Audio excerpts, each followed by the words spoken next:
Hello, good morning and welcome to Newsfile. This is your most authoritative news analysis platform, and here on Newsfile, we put Ghana first. I'm your host, Samson Lardy Anyenini, and today we are at the Accra Sports Stadium, where we will continue to bring you updates on the NDC's, the officers' big votes. Today, they are determining who will be their national leaders. So we have our eyes there, we have our men and women right there at the sports stadium. But in the course of that election campaigning, there's been a revelation. Call it a secret tape. It's not that secret. Johnson Esiedun Ketia is heard on tape saying essentially that the suit that the NDC took to the Supreme Court after the elections, challenging the results, was one which was empty. He perhaps would not have endorsed it if he were the chairman of the party at the time. Is this right? And does the NDC owe this country an apology? What does this do to the NDC's image and its leadership, more particularly, if this is what it is? And the Capital Bank collapse court case, there was a judgment eventually. And as you have read in the media, the 3 accused persons have been, quote-unquote, freed. There's a backlash. Many are disappointed that this could be the outcome of such a case. A case which is part of the reason our economy is in the situation it is presently. Then the OSP, Office of Special Prosecutor, is revealed to have been fighting corruption on empty stomach, that's its officials, and in an empty office. How true is this? Martin Amidu weighs in and rather suggests that the head of that institution is engaged in corrupt acts by the manner he went about his appointment of the staff. And as he alleges, the reason they have not been paid a salary for 16 months. How will you survive in any employment 16 months without salary? These are the issues that engage our attention this morning on Newsfile. We'll be right back to deal with the vexed matters.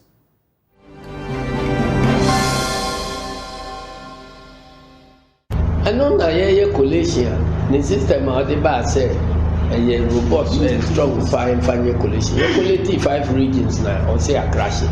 He told us the system was strong and robust. However, after collating the results for 5 regions, the system crashed. Results at the right time said that the challenge the track. And so here on the That was why we didn't have the results at the right time to challenge the Electoral Commission's results. And then we said we wanted to collate the figures manually. Together with a team of university students, Griffiths again failed to do a good job. Say your man acquire man yes appointments now, or you're prepared to resign as our national chair. Ofosu Ampofo said he was ready to step down as leader of the party if we don't appoint Griffiths as the director of IT. The appointing director of IT. Griffiths no. Or no company say Griffiths ne Baumia. Akamba during the meeting mentioned that the person to be appointed as the director of IT has some underhand dealings with Vice President Baumia, and that the party has to be extremely careful in handing over its election collation mission to him.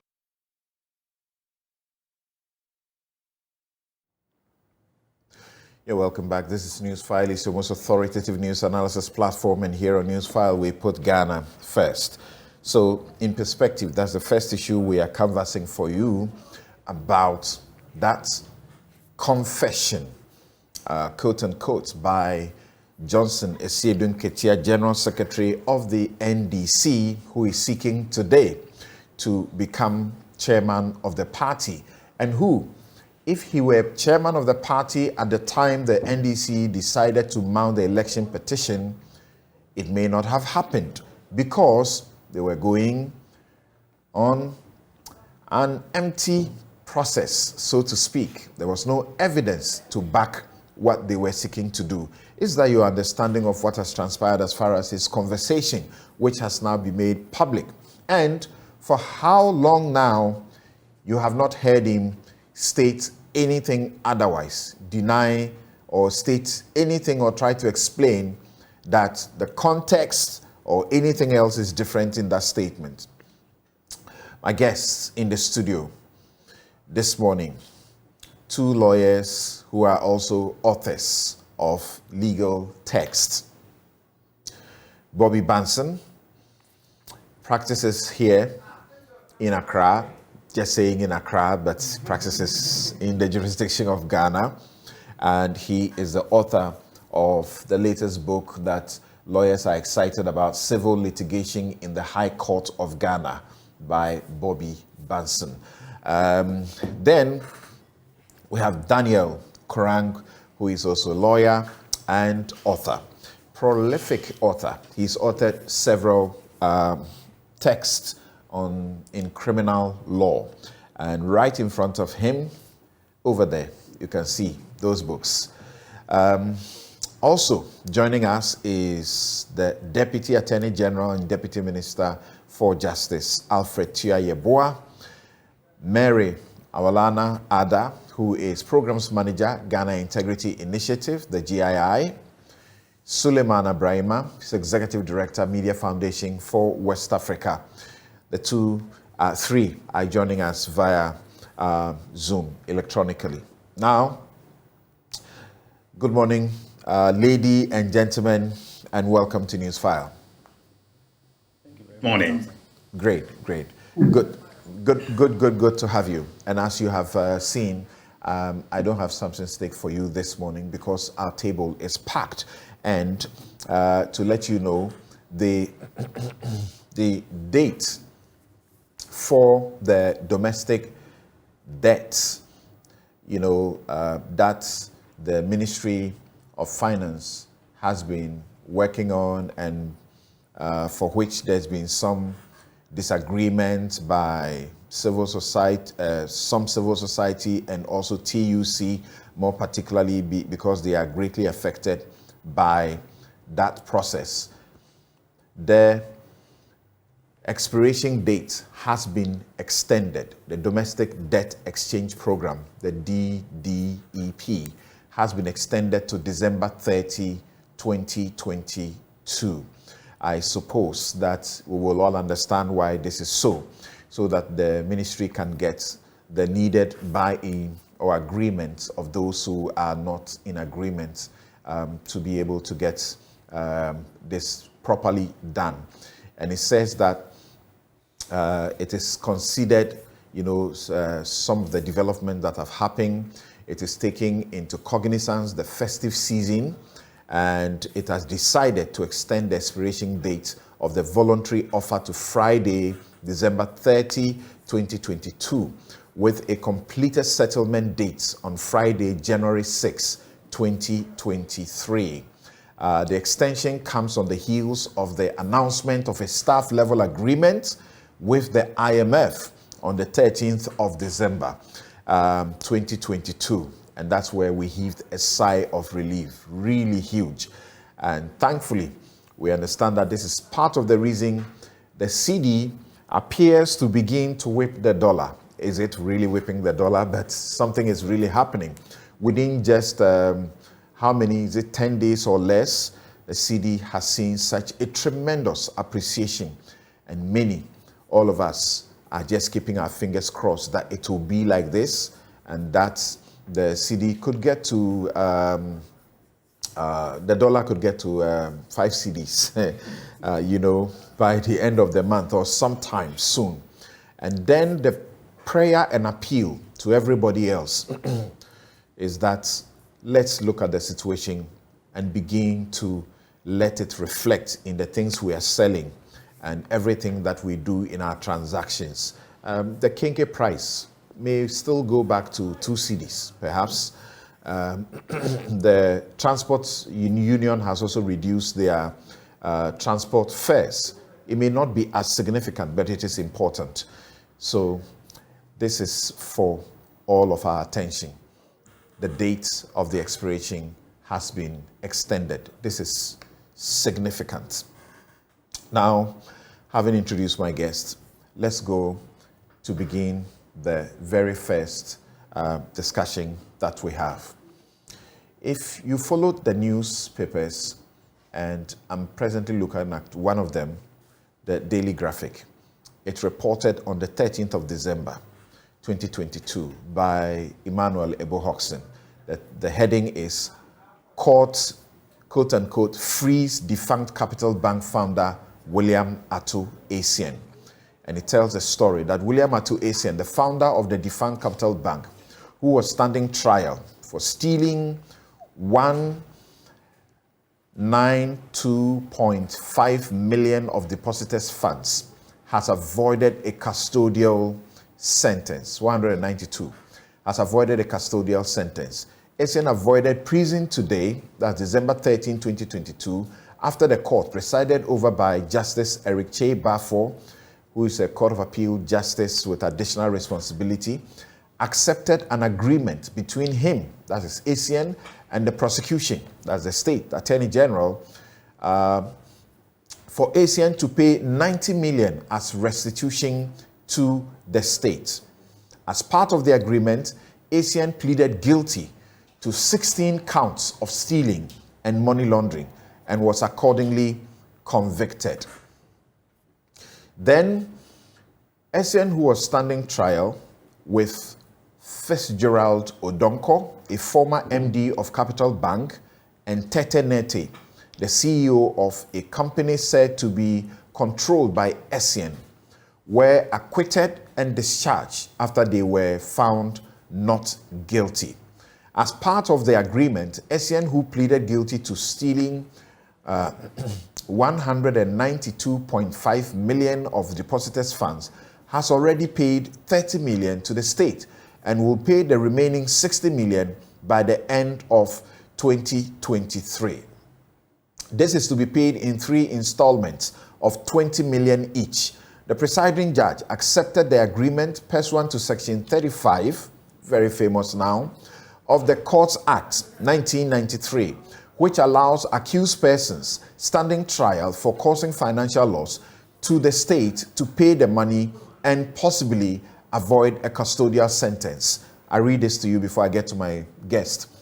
Per the orders of the court, in the event Essien defaults in paying the money by the exact timelines, first on April 28, 2023, second on August 31, and last on December 15, 2023, he will be sentenced to prison.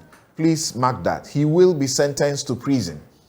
Justice Che Bafo also ordered that by virtue of pleading guilty, Essien cannot be appointed as a director of any bank or any financial institution pursuant to the Banking and Specialized Deposit-Taking Institutions Act 2016.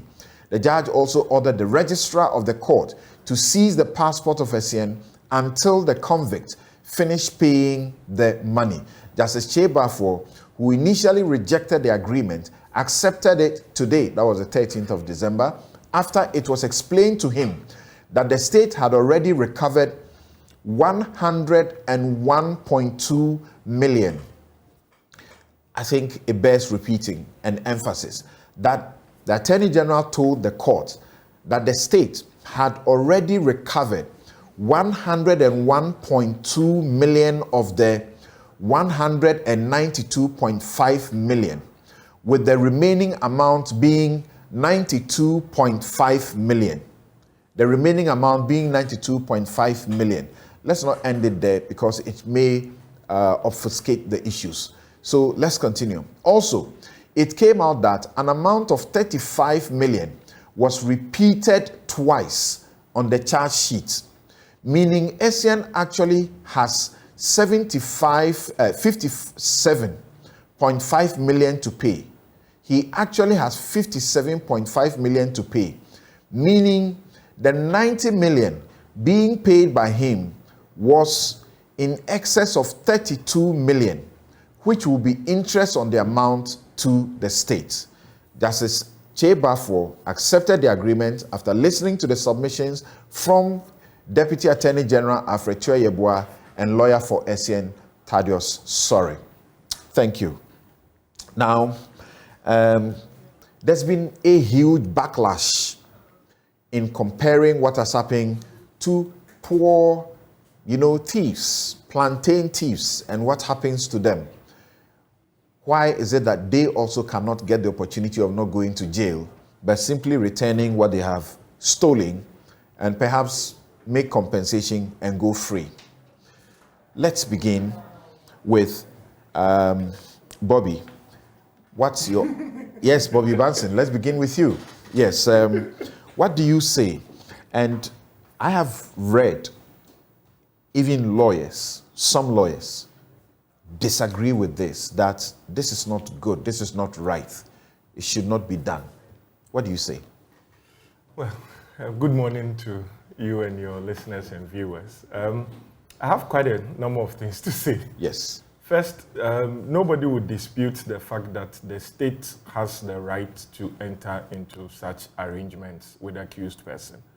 Nobody would also dispute the fact that the court has the jurisdiction to either accept the arrangement or reject the arrangement in the terms of Section 35 of the Courts Act. However, I want to state also that from my understanding of the provisions of the Courts Act and the Criminal Procedure Code, if a court finds an accused person guilty for offenses relating to stealing, what have you, the fact that the court may impose custodial sentences does not mean the court doesn't have the jurisdiction to additionally order restitution. And so it is not as if it's either you refund the money or you go to jail. They are not mutually exclusive. A court has the jurisdiction to impose custodial sentence and in addition order that you refund the money. This is what Ghanaians, as we read, many or most would have preferred, that you convict and then you make the person pay. Yes, and I agree. You sentence with that and make the approach. person pay. The reason is that the aim of criminal proceedings or criminal justice is not only restitution. There is also the deterrent element there. And so if you have the state that made a lot of political meal out of the banking crisis, saying that certain persons, because the previous administration were lax, took advantage of it, and so they would have to make sure persons pay for it. And what you have done is to choose only the restitutionary path. It means that you have not served the deterrent part. You have not. The other thing I would want to say, which I found very interesting, you see, at the time they entered into this agreement, the trial had ended. Written submissions had been filed. The judge had adjourned to give judgment.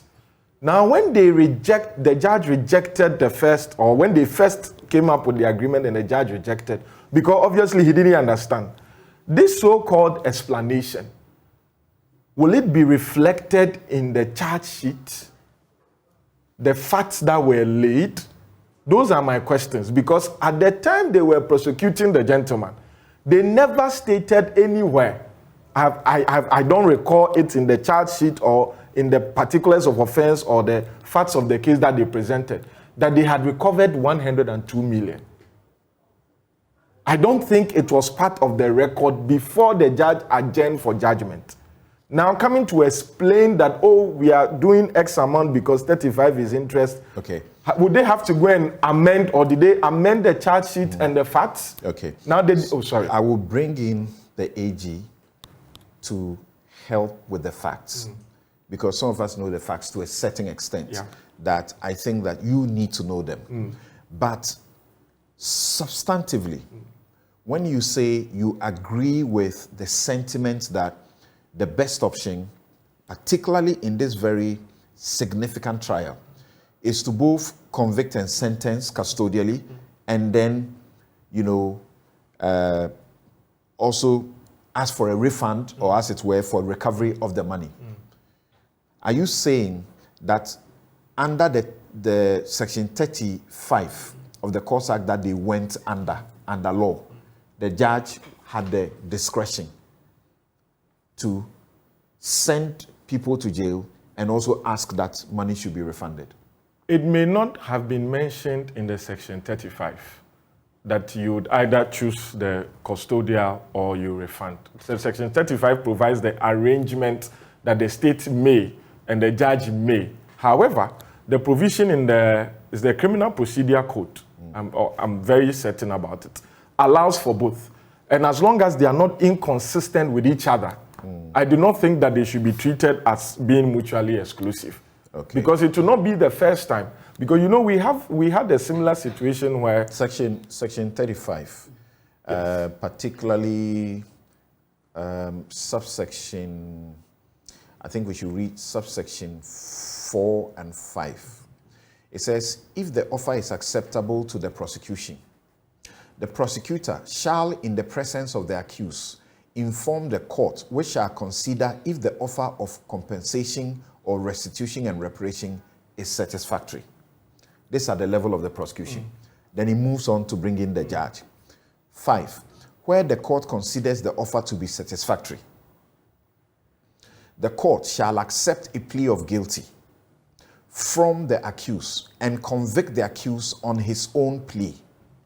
And in lieu of passing sentence on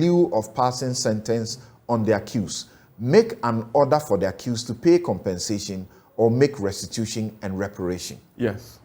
And so that is what I'm saying, that if you come under this section, instead of passing the custodial sentence, you may. It used the word may. No. It said if it is... The court shall accept a plea of guilty from the accused and convict the accused on his own plea, and in lieu of passing sentence on the accused, make an order for the accused to pay compensation or make restitution and reparation. Yes. So the point I am making is that if the judge sees that, okay, the agreement that the parties have made is one that I think is fair, looking at the circumstances of the case, and would decide to go under this session, I still think that looking at the circumstances of the case, the judge should have exercised his discretion for the purposes of the deterrence and the political meal that had been made out of this matter. Even if Samson, it is 2 weeks, 1 week, 1 month, it's not personal. It's not as if we have personal matters against Mr. Tuasia. But we all understand the background to this case, how he vehemently denied involvement in all these allegations. And towards the end of it, this is what has come out of it. It's only fair that there is something that will show that the state is interested in justice in all fronts. And also because you said you'll be bringing the Attorney General, if we could, or if you could educate on the nature of the charges involving the other 2 persons. Because it's also very interesting, the legal implications of how one person is found guilty, the others, whether it's abetment, conspiracy, the facts that were levied, and then they were not found guilty. So that we all understand everything that had gone on in that matter. Right. So I'm coming to Daniel now, but the first accused, as we understand, would have been acquitted of all the charges he was facing with the 3rd accused person and the 2nd accused person. So there were charges that were sort of, if you like, joint. So acquitted of all those. Okay. Then the 3rd accused person was only charged with 6 inchoate offenses. I think what the criminal law teacher will tell us. And both of them, they write and they teach that once the accused is acquitted and discharged, okay, then automatically it goes to say that the first accused was also discharged on those charges. Yes, right. Now, do you agree, first of all, or what do you have to say about the outcome? Thank you very much. Good morning to your viewers. I do not entirely agree with my good friend. You see, there are arrangements within the criminal procedure. And once you accept a particular arrangement, you must as well abide by the principles in there. Generally, an accused person may be sentenced to prison, as well as be given an opportunity to make reparation and restitution, that is, return stolen goods or stolen money. But the public must appreciate that the case under reference is not an ordinary case of stealing. You know, when you look at Section 35 of the Courts Act, it does not talk about an ordinary stealing or ordinary case of fraud. It talks about a criminal offense that involves economic loss to the state. And I think this particular element is missing in the public discussions, because when somebody steals a goat belonging to a farmer, or somebody steals money belonging to a community bank, this is a case of stealing, but certainly not one that involves financial loss to the state. And so the regime under Section 35 is that when the offense involves economic loss to Ghana as a state, that is where that section can be triggered. Is that not why the punishment must be heavy? Well, if we have to criticize, we don't need to criticize the Attorney General. We don't need to criticize the court. We need to criticize Parliament for passing this law. The law is that when the case like this comes to the court, the accused person has the right to make an offer of reparation and compensation. And it is within the Attorney General's discretion to accept that offer. And further, it is within the discretion of the court to also accept that offer. And when that offer has been accepted by the court, or the court finds it satisfactory, there is no further option for the court than to convict the accused on his own plea of guilty, and then make an order that do reparation or pay compensation or make restitution. In lieu, you see, you read in lieu means that in place of custodial sentence. And let me say that when a court proceeds under Section 35, the court will not have another option to impose custodial sentence. The court doesn't have a discretion. At all. There's no discretion. The judge couldn't have said, look, this situation, Ghanaians, because they are actually, right now, you and I, yes, we are paying for the bank collapse. That is it. Because there's a levy on it in our banking, transactions. So the court will say, looking at what is going on, yes, you are paying 57.5 million, yes, which is the actual money that we have come to agree is lost, which you must pay. And then you are making restitution of a little over 30 million. Yes. So that's the compensation you are giving to the state, a little over 30 million. Yes. Nonetheless, we still feel that you must go to jail somehow. The judge couldn't have done that. Not under this provision. You see, what we must understand is that in modern legal systems, the traditional methods of punishment are gradually being done away with. And what we call plea bargaining is also speedily and rapidly taking center stage.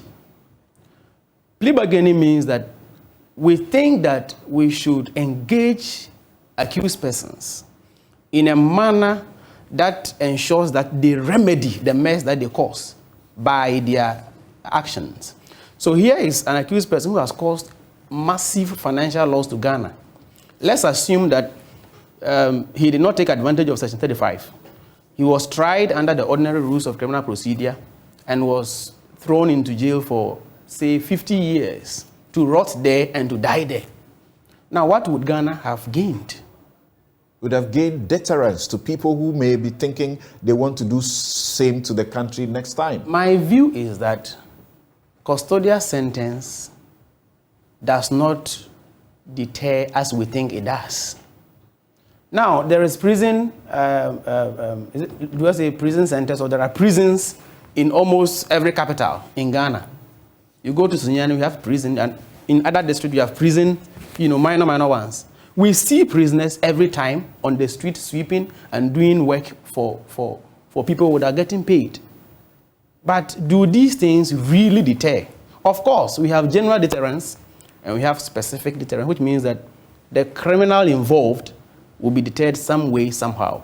And the public might also fear that they to commit a crime.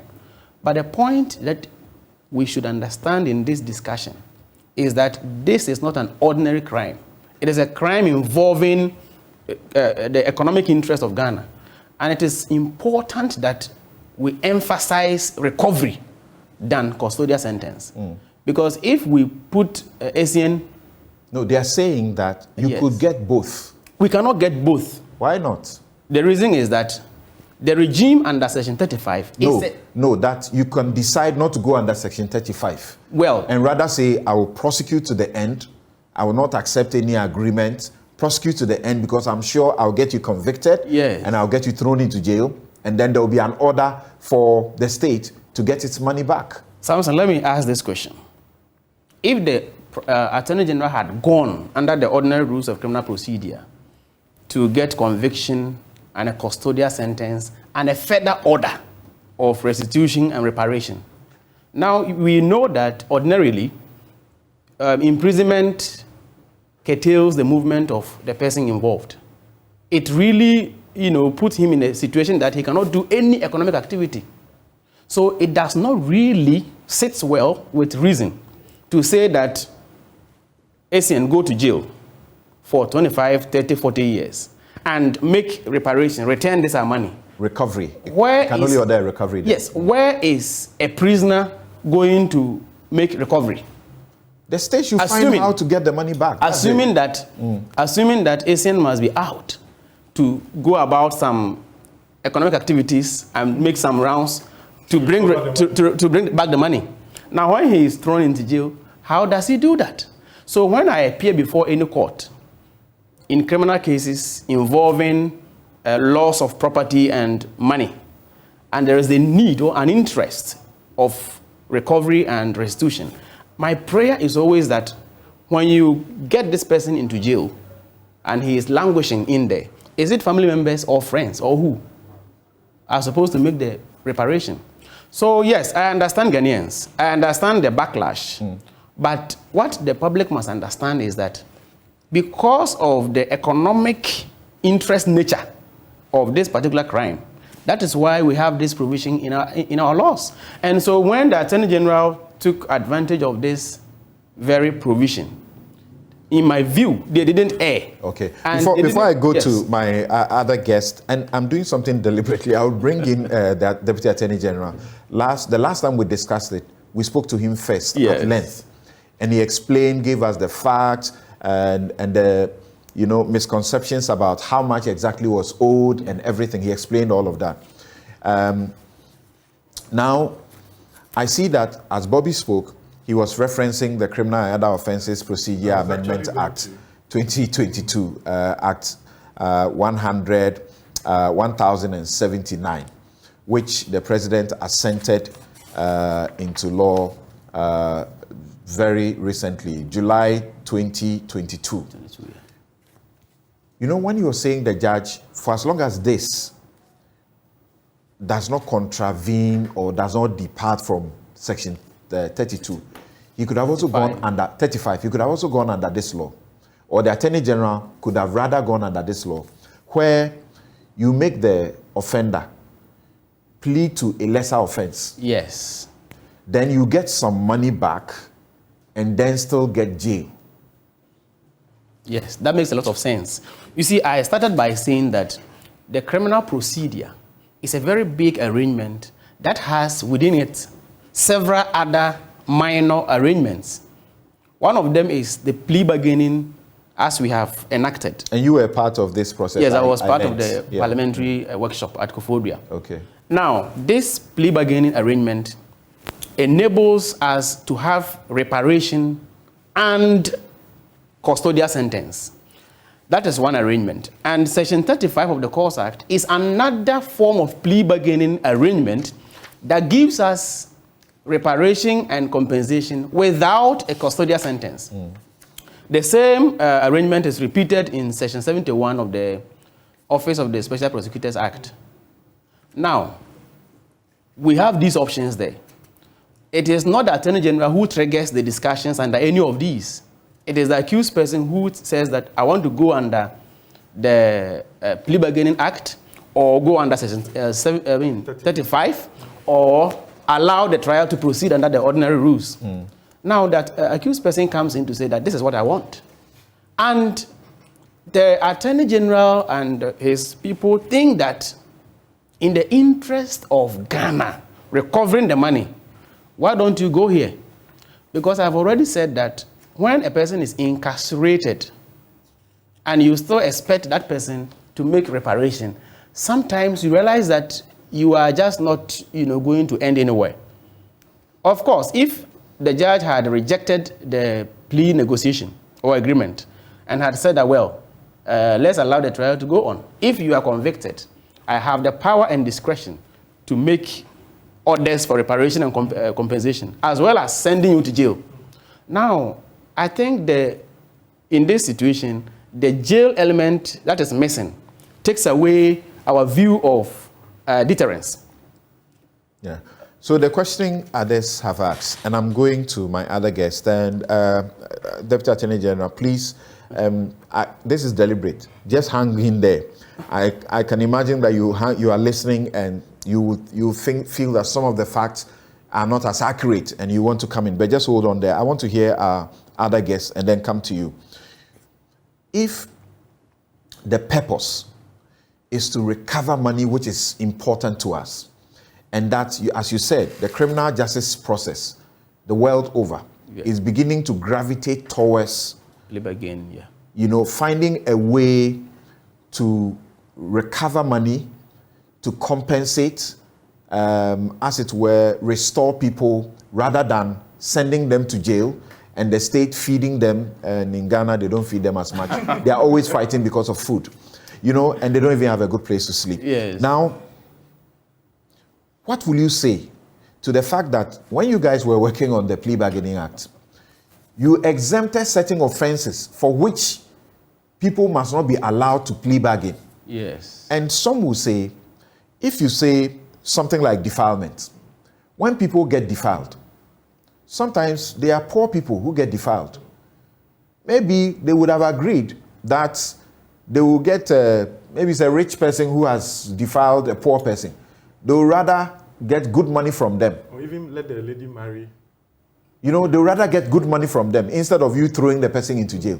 But you guys agreed and ended up with a law that says you can't negotiate on these matters. Yes. These ones there will try and put you in jail. Treason or high treason, high crime, rape, defilement, genocide, robbery, kidnapping, murder, attempted murder, abduction, piracy, hijacking, and other offenses related to public elections. Yes. Now, let me go to Mary. I don't know, do you feel the same as this section of Ghanaians who feel this is not good enough, taking the 57.5 million, which is the actual money that the records show that he should have paid, or quote unquote, that is the money that is stolen, quote unquote, and then pay 30 something million as compensation and then go free? Thank you very much, Samson. Good morning, and good morning to my other panel. I would want to first of all say that all the submissions that have been made so far make sense, yes, it is indeed true that the Attorney General has the right for the law to do what they have done. It's also true that the court has the right to do what it has done. But the question we must be asking ourselves is the fact that should people in public office, whether it's public or private, who have opportunity, go ahead and steal, and then after stealing, they decide that, okay, I have stolen, so allow me to pay back, and then I get away with it, and the state agrees to do that. I think in summary, that is what has happened.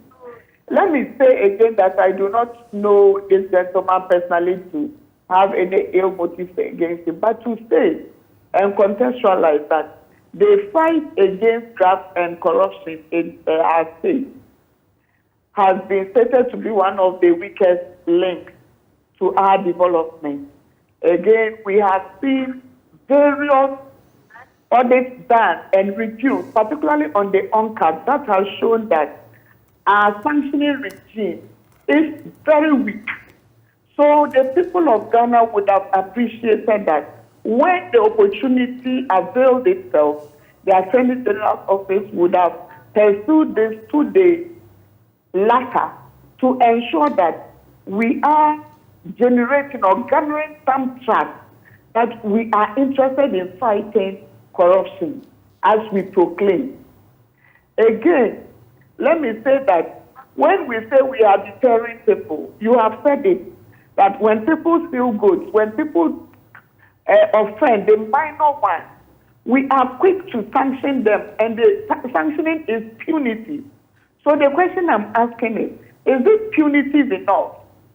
If the monies which were stolen, perhaps we haven't done some calculation on this, the interest, if he had invested this in treasury bills, would he have gotten the 30 million we are saying is the interest which is added to the 50 something to make it 90? Is that enough?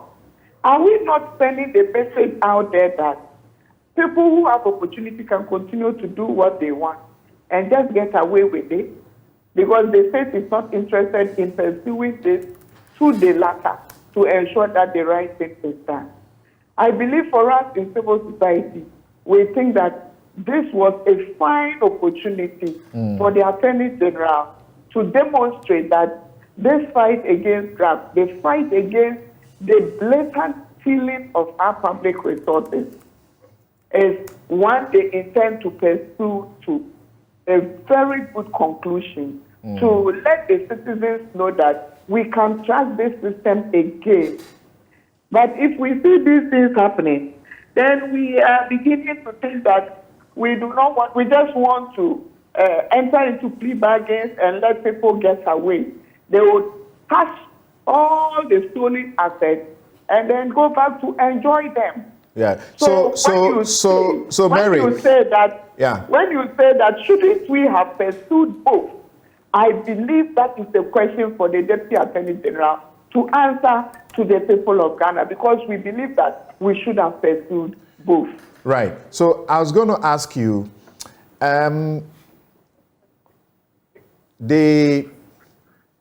we take inspiration from, developed countries like the US and the rest of them. As we speak now in the US, an ex-Trump organization chief finance officer pleaded guilty to 15 felonies. 15 felonies, not small offenses. Now, if the organization was found guilty, they could have been paying back taxes, and then they will be fined. But in the circumstances of he pleading guilty to these charges, he got the state, or as it were, he got them to pay $2 million. In exchange, he got 5 months sentence in jail. But for the plea bargaining situation, they would have gone through a whole trial, and perhaps he could have gotten the best of lawyers, and he may not have been found guilty. What do you say about that kind of thing that informs these kinds of law? And Daniel was saying, don't blame the Attorney General, don't blame the court, blame the law, Parliament, and seek to refine the law if you want. Yes, something we would pursue that as we go along. It's also a fact that sometimes when these laws are made, we look at our context and then put in place some of these. And so I would begin by saying that the context within which what you are talking about was done is different from ours. And even there was a custodial sentence. So for me, in this context where the trust is so low, and then we know that there are no many of such instances that have happened in the past. This was a novel for us to ensure that we did the right thing. So if you are comparing America to Ghana, even though you lawyers would say you are comparing cases, but we know for a fact that our context, the fight against corruption and graft, is very different. We have unique circumstances under which we are working. Okay. And so we should be looking at our context to then determine what we are doing for this system. Great. And in our context, we need more punitive sanctions to than the money. Thank you. People are deterred. Okay. Than the money, or we need both. That's the argument. We need both. Okay. We need both. Yeah, but we where the need Attorney both. General makes the decision that you can't get both. You can't eat your cake and have it. But that is not possible. The Attorney General knows very well that there are other laws he could have also utilized. And so to go in for one at the expense of the other, perhaps maybe he knows his capacity issues. I cannot fault him for that. Perhaps he believes that he wants to do the quick thing to get the money. But the citizens of Ghana believe that he could have done more because we trust the AG. We have seen him at work, and we know that he could have done this. Okay. So for this, we believe it's a missed opportunity. What do you say to them when they? both. What do you say to them when they tell you that when this case started in 2017, thereabouts, is it? The law we are talking about now, that would have given the Attorney General the opportunity to ask that, okay, pay this amount of money, maybe we can withdraw some of the charges, or we'll make you plead to lesser charges, and then you pay the amount of money, and then you go to jail for a short time, so to speak. That law was not made at the time. So they started the bargaining from the very beginning of the case. So this law was not even then in the view then. What would you say to that?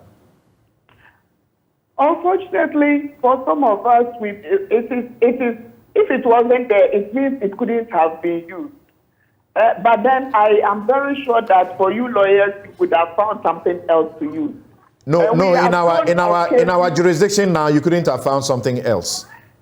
But we know in the past we have had cases, even though it's not similar to this, which we have gotten some conclusions.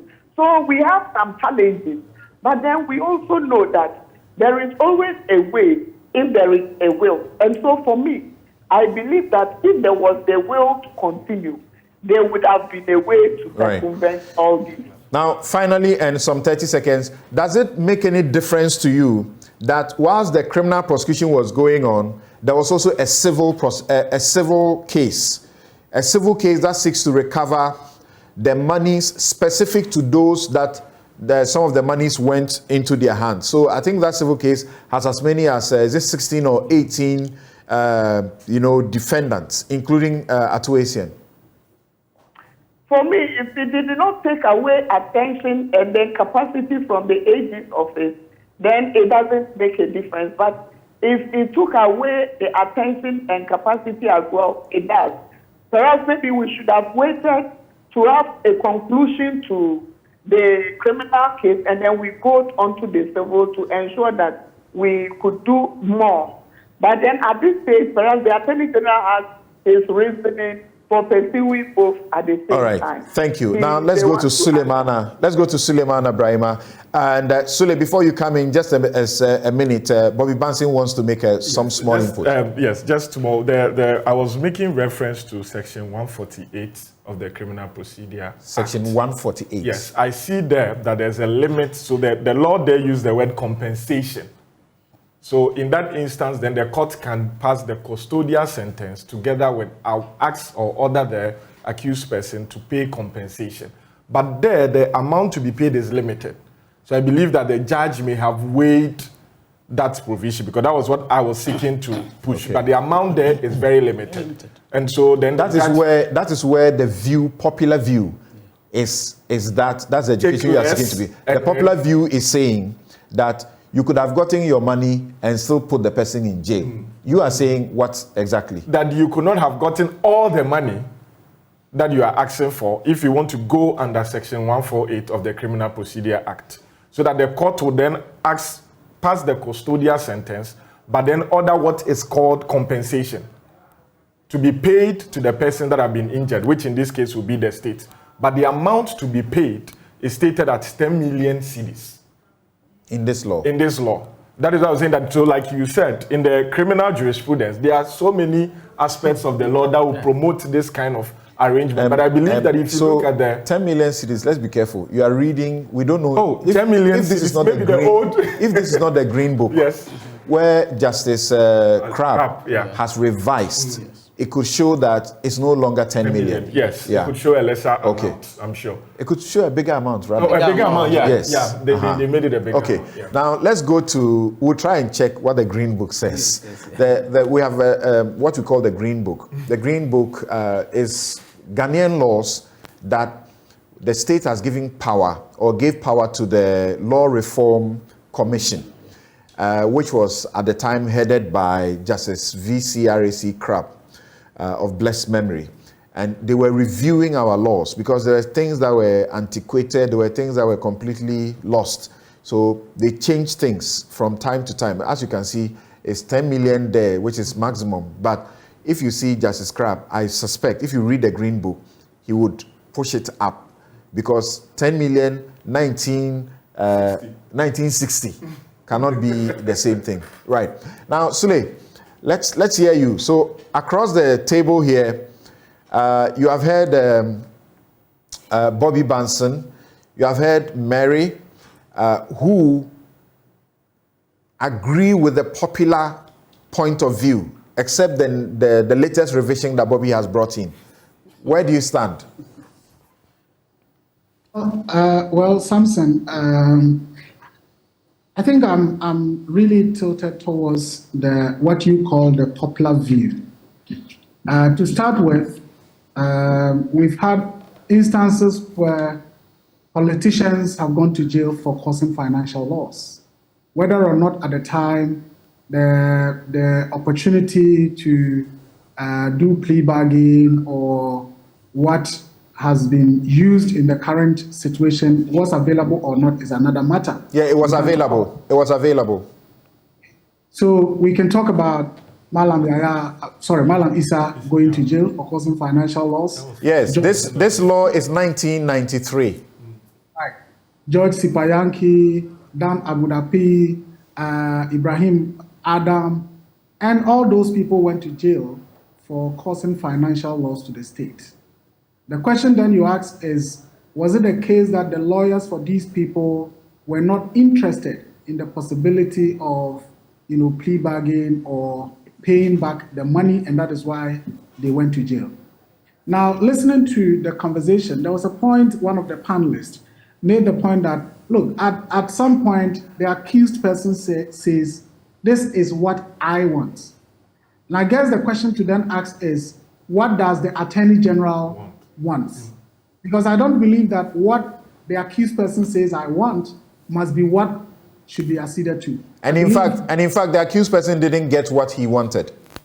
That is why the agreement process, the negotiation, started at the very beginning of the case and yet could not be concluded until by the time they were giving judgment.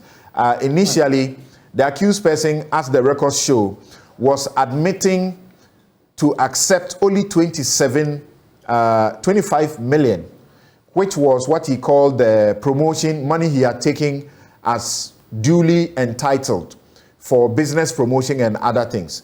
The Attorney General refused. They made a second attempt. They refused until the Attorney General pushed it and got 90 million. Right. So when it is argued that you don't blame the AG, you don't blame the judge, but you blame Parliament, I guess these revelations gives the indication that the AG could have also gotten or pursued it in a way that he thinks would give justice to the people of Ghana. Now, I'm not a lawyer, but quite often I read pieces of legislation that says, if found guilty, you can be sentenced to a fine of that penalty unit or not exceeding this, or a prison term not exceeding this. And I always see or both. And I suppose there's a reason why there will always be either this or that or both. And again, as a non-lawyer, I would want to believe that there have been occasions where that particular provision in terms of sentencing somebody to suffer both in terms of a fine and imprisonment can be possible. And so looking at the situation in broad terms, what I ask myself is, where is the punishment? Because if the person has committed a crime and has admitted to committing the crime, and all that we are told that the person must do is to refund the money with interest. Samson, you and I, when we go for a bank loan, we pay interest. Do we see the bank, the interest as a source of punishment? I don't think so. So to take money belonging to the state, inappropriately, or to steal it, use it for your own businesses, make profit out of it, and then when you are caught, you admit to the guilt, and then what you do is basically to refund the money. I hear people say the 30-something million is compensation, but I think if you read it, it talks of it as interest that haven't been accrued on the money.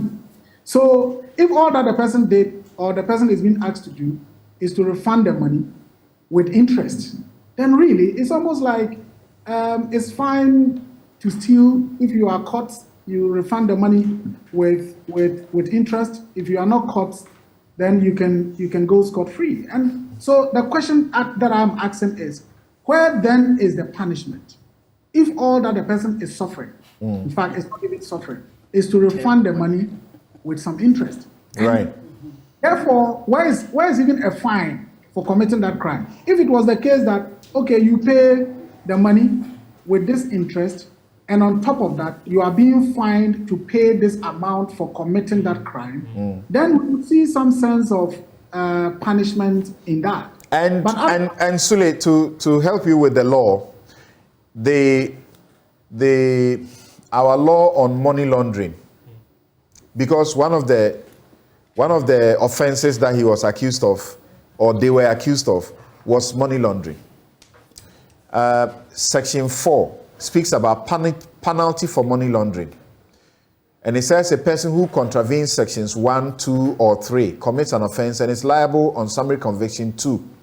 And those sections are about money laundering. 2A, a fine of not less than 100% and not more than 500% of the proceeds of money laundering in the case of an individual. So, do you get that? Yes. So that the state could get the accused person to pay a fine of not less than 100% and not more than 500% of the proceeds of the money laundered if the person is an individual. It has a different permutation if it is a company. Then it says a term of imprisonment of not less than 12 months and not more than 10 years. So you are looking at maximum 10 years. So I'm saying this to what you were saying, to a fine, or in default of the fine, you go to prison, or both. So you could have gotten that from this provision. Exactly. And then it says both the fine and the term of imprisonment. or a fine of not less than 300% of the proceeds of money laundering in the case of a corporate entity. But what you are being told is that when you get such a sentence, and like Kofi Bento said the last time we discussed this issue, there are some people who will boldly say, look, I will not even go for anything. I'll just keep quiet, go through the trial. You convict me, I go and serve my jail term, I come back and enjoy my booty. Or I don't have to come back, I make sure my family and people that need to enjoy are enjoying.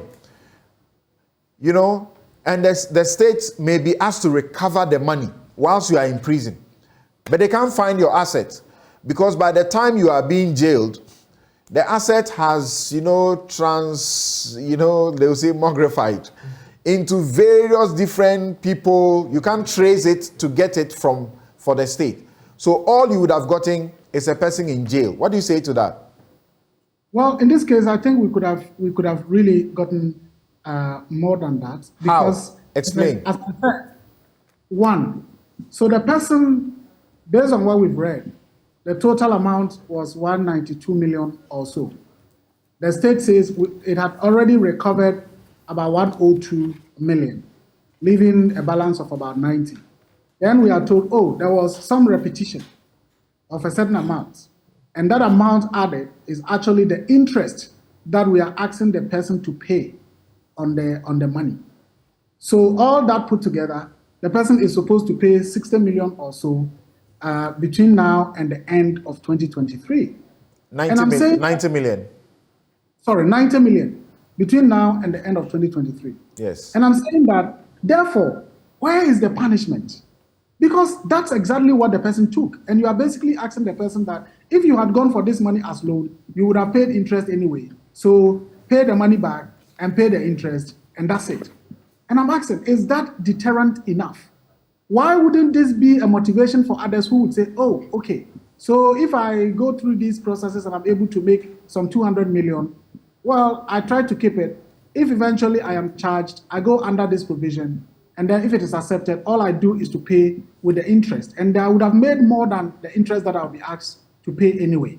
So I really struggle to find how this can be a deterrent in preventing crime from being committed against, our state. Okay, so now, the question I ask you is, do you prefer to get the money and get that bit of interest on it, if it's not as much interest as you desire, or you prefer to just throw the person into jail and then you get nothing?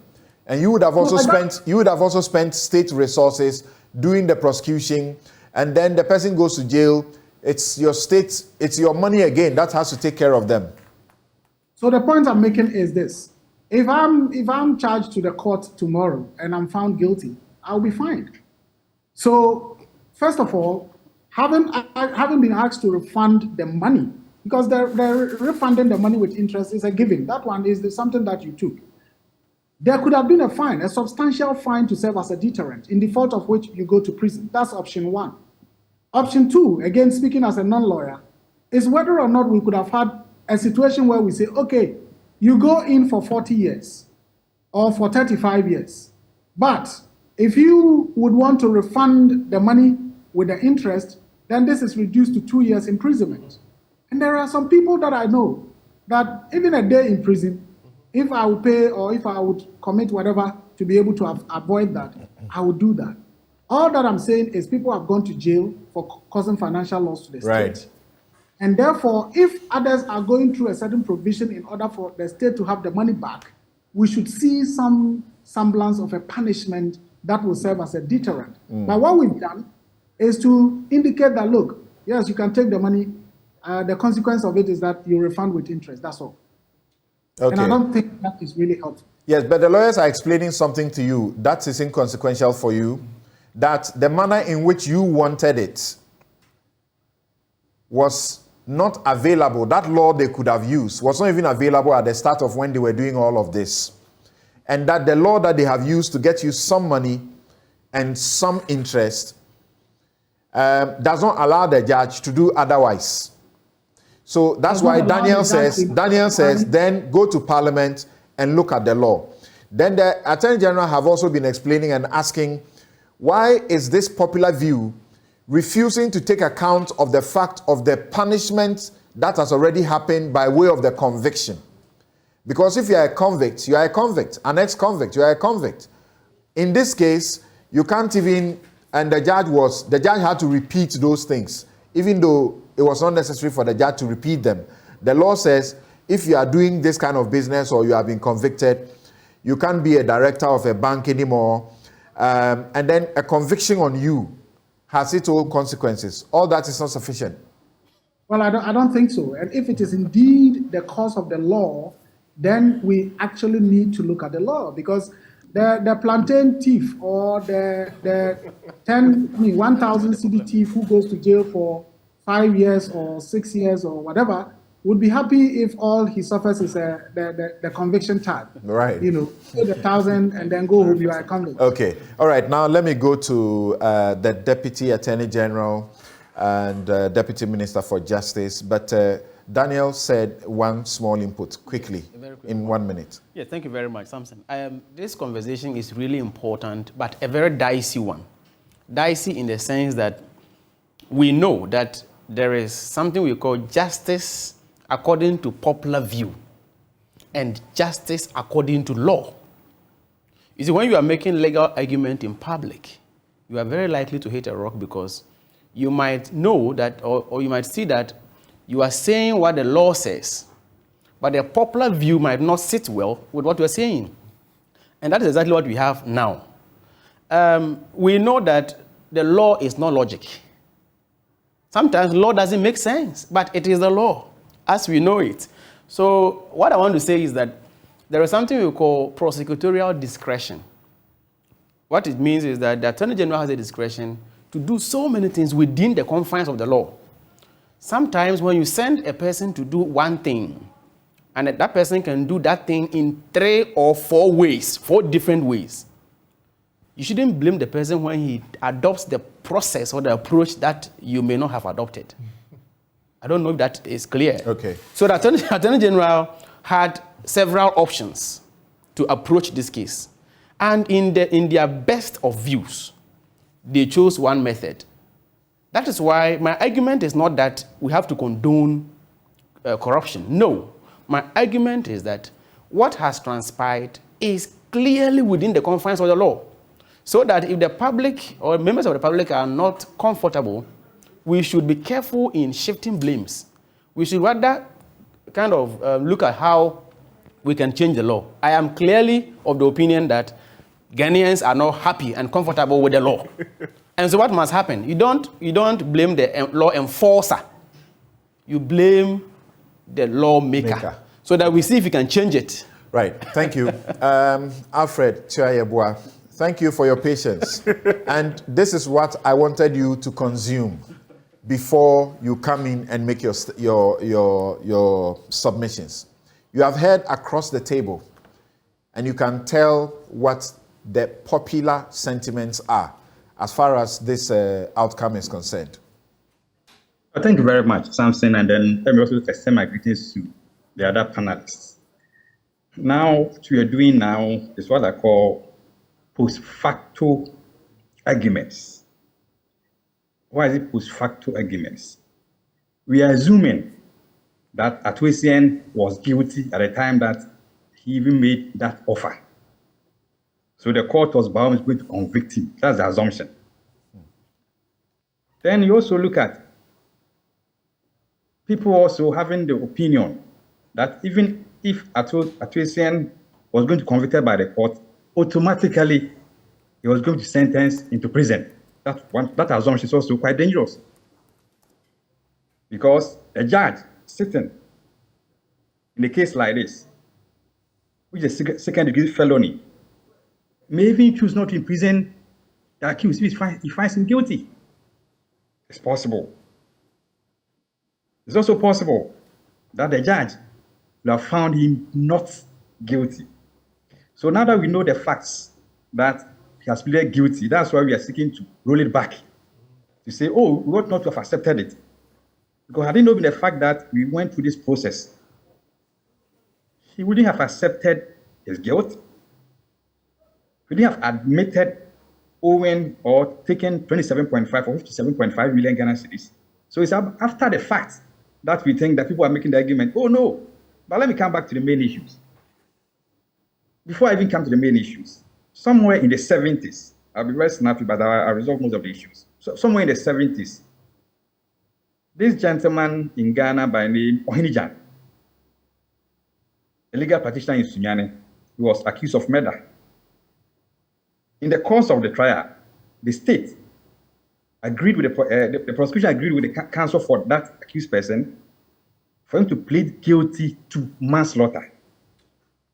The state accepted it, and there was a project like this one in the 70s. But that law is still in my books. And we've been using that law up to date. After that, advantage of it on many occasions in my practice as a private practitioner. So I'm not surprised that we are having this kind of discussion. It happened in the 70s. Now there's an existing law. We are trying to also make sure that that law also works. There's an uproar. This is a 1993 law. Yes, 93. If we think that law has outlived its usefulness, what do? Let's go back to Parliament for Parliament to amend it.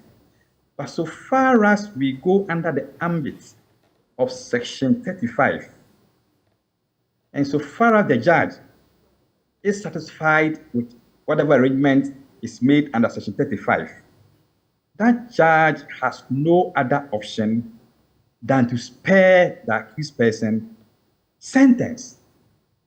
And I'm saying sentence, consider sentence, sparing him sentence. Because in sentencing him in the future, if he breaches the agreement, a judge may say, fine, I think you've breached, but I'm giving you 1 day. I'm giving you 5 hours. I'm asking you to pay a fine. But the argument that the research has been that automatically, if you are convicted for stealing, you are going to prison. Okay, so from what you are suggesting here, it will appear that this can be said to be suspended sentence. That is, until exactly. He has paid all the money, he's still a candidate potentially for sentence. Exactly. Now there's that kind of suspension. If he breaches the agreement, the judge go ahead to sentence him. The judge will look at the discretion that he has from 0 up to 25 and do whatever he's supposed to do. Now, my brother Bobby made this issue about deterrence. I think for a very long time, the argument has been that litigation is a zero-sum game. Zero-sum game because it's either you win or you lose. So I take you to court, it's either I win for you to go to prison or I lose so that you get back home. We have moved on. Now, we have what we call a positive sum game. And that's the reason we have the plea bargain. And that's the reason why we have the Section 35. A situation where we are seeking to make sure that both the state and the accused person come to a certain point. And that's what we did. In terms of the amount, you've explained, 57.5 million Ghana cedis was the amount that Atuisen accepted. If you read Section 35(1), it talks about compensation or restitution and reparation. Because we wanted to make restitution and reparation, we decided not to go on the side of compensation. So that's the first point, that we did this one with a very clear mind. Now, if we move in again, the second accused person who was acquitted and discharged, he was also charged with an amount of 30 million, for stealing with an amount of 30 million Ghana cedis. Stealing. He was also charged with some aspect of money laundering. He was acquitted and discharged. The state earned 0. What was the guarantee that Atuisen was not going to have the same kind of judgment? It was possible. He could have won his case, the state would have earned 0. Or, if you look at the 23 counts, the 90 million is not just one count. Some of them 5 million, some of them 2 million, some of them 3 million. It's possible that the court would have said, oh, after looking through everything, I'm convicted of counts A, B, C, but C, D, E, I'm freeing you. The amount could have even reduced further, even if he was guilty. Was it the court's view that the 25 million or 27, the money for business promotion, was it the court's view that he didn't do anything wrong in that regard because the law that has been passed that prohibits that conduct was passed later in time? They had received the money, and what he felt he was entitled, he was actually entitled, so to speak. But it was the Banks and Deposit Taking Act was passed later in time, and therefore he didn't do anything wrong with that because our laws do not allow retrospective or retroactivity. Unfortunately, the judge didn't get opportunity even to expound on that aspect of the law because of the plea bargain, what we had. Okay. But upon listening to the judge, one of the accused persons was charged with abetment with respect to that 27.5. That person was acquitted and discharged. So, counsel, you know how it has been. Yeah. So they were jointly standing on that charge. Yes. So it does appear automatically that he would have escaped on that charge as well. That may be a good assumption, but I'm just making some assumptions. Okay. And if you are negotiating with an accused person as a prosecutor in such criminal prosecutions, you don't have to assume that you have 100% case or a case 100% cast in stone. So if you start from a point, and the accused person also gets to a point that you think is reasonable, you have to sometimes trade off. So that's the reason why he started 27.5, he rejected it. 57.5 with 12.5 reparation, rejected it, and insisted that something should be that amount should be topped up. Then 20 million was added, making at least 90 million Ghana cedis. So in terms of negotiating with that accused person, I think people are making this argument because the thinking is that the court was going to find him guilty. So you had a privilege to know that he was going to find him guilty, so you could have gone higher. That's the assumption. No. So we just look at the probabilities, we looked at the options, and came to a firm conclusion that 90 million was reasonable in the circumstance. Okay. Now, issues have been raised with respect to this one, certain as it's being a dangerous precedent that people may want to rely on that commit crimes and go scot-free because after all, there's no punishment embedded in it. This is not a carte blanche. Atuwe Sem might have argued his case well, might have used lawyers who also conduct his case well, might have also, by the way he also approached the prosecution, able to convince us that reparation was quite reasonable. He doesn't give anyone the lines to say that he's going to do the same thing, come back and be thinking that the state will accept anything. In fact, after negotiating on the 90 million, we insisted that without paying 30 million, that wasn't part of the deal, without paying 30 million down, still, we're not going to agree. And actually, in fact, he paid that money a day before the judgment. So we tried everything possible to also make sure that he also went to some form of, I mean, if it's not about fiscal punishment or anything, he also has gone through some form of punishment. Now, when it comes to what you lose, Samson, you've alluded to it, there are so many limitations placed on him. Now, the goat thief that we are talking about, if that goat thief is a laborer, and he takes advantage of Section 35, if that goat is for the state, and there is a provision in the law that he cannot be a laborer again. There too, it's not a punishment to that goat thief. In terms of this amount, it's for the state.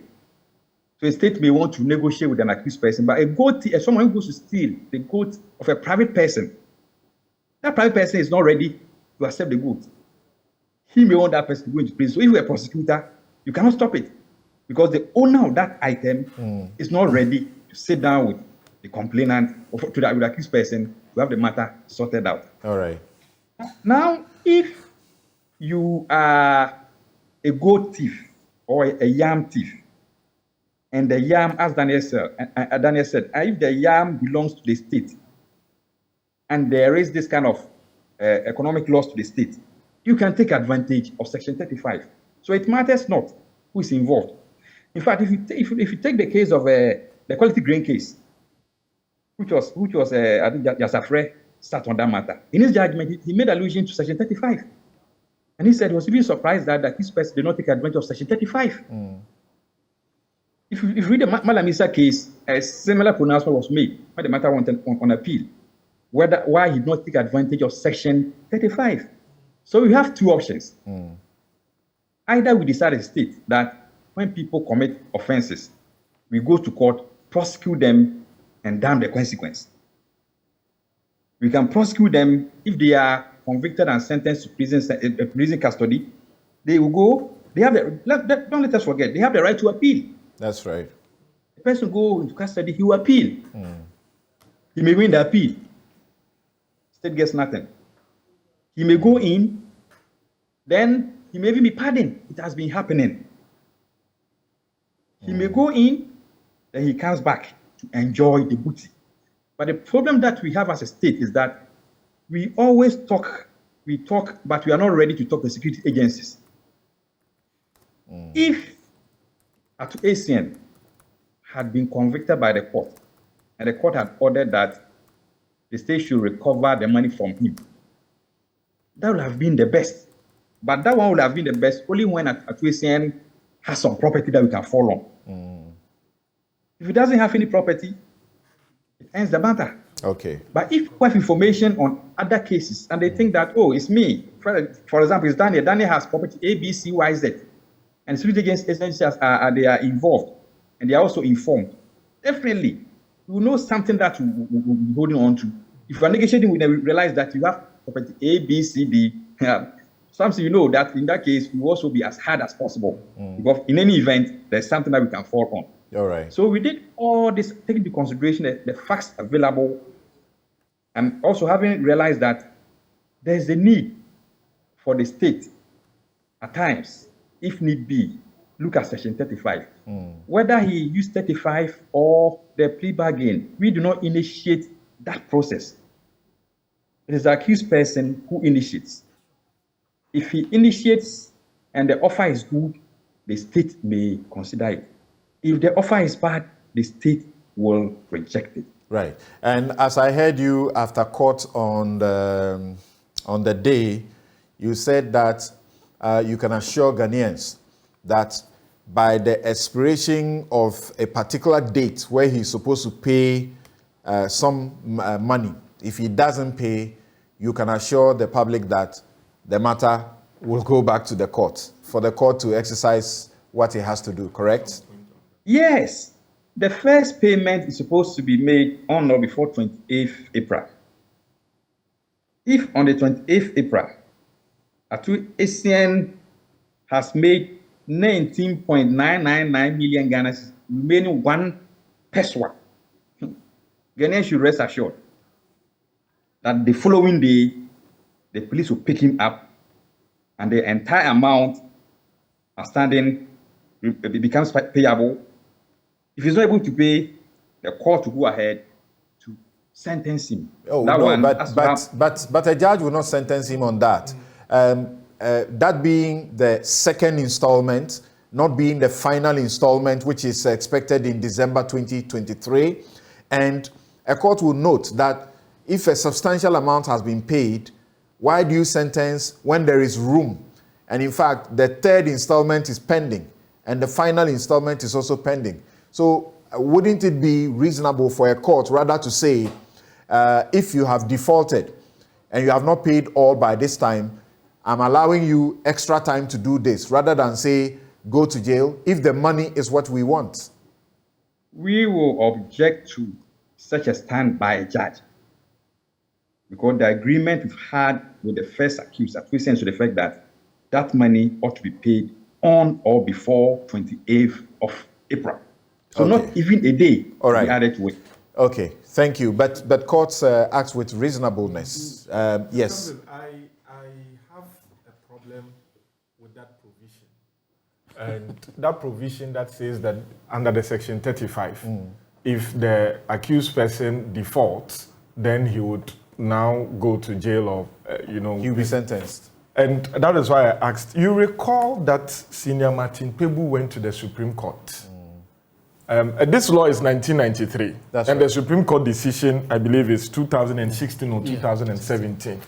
Now, this document that has been signed between the state and Mr. Atuesie, I mean, devoid of all the embroidery and the circumstances, is purely a contract. No, but it's a contract under Section 35 of the Courts Act. And so it is that section that applies, not the ordinary, one, yes. agreements that you do. I am coming, Samson.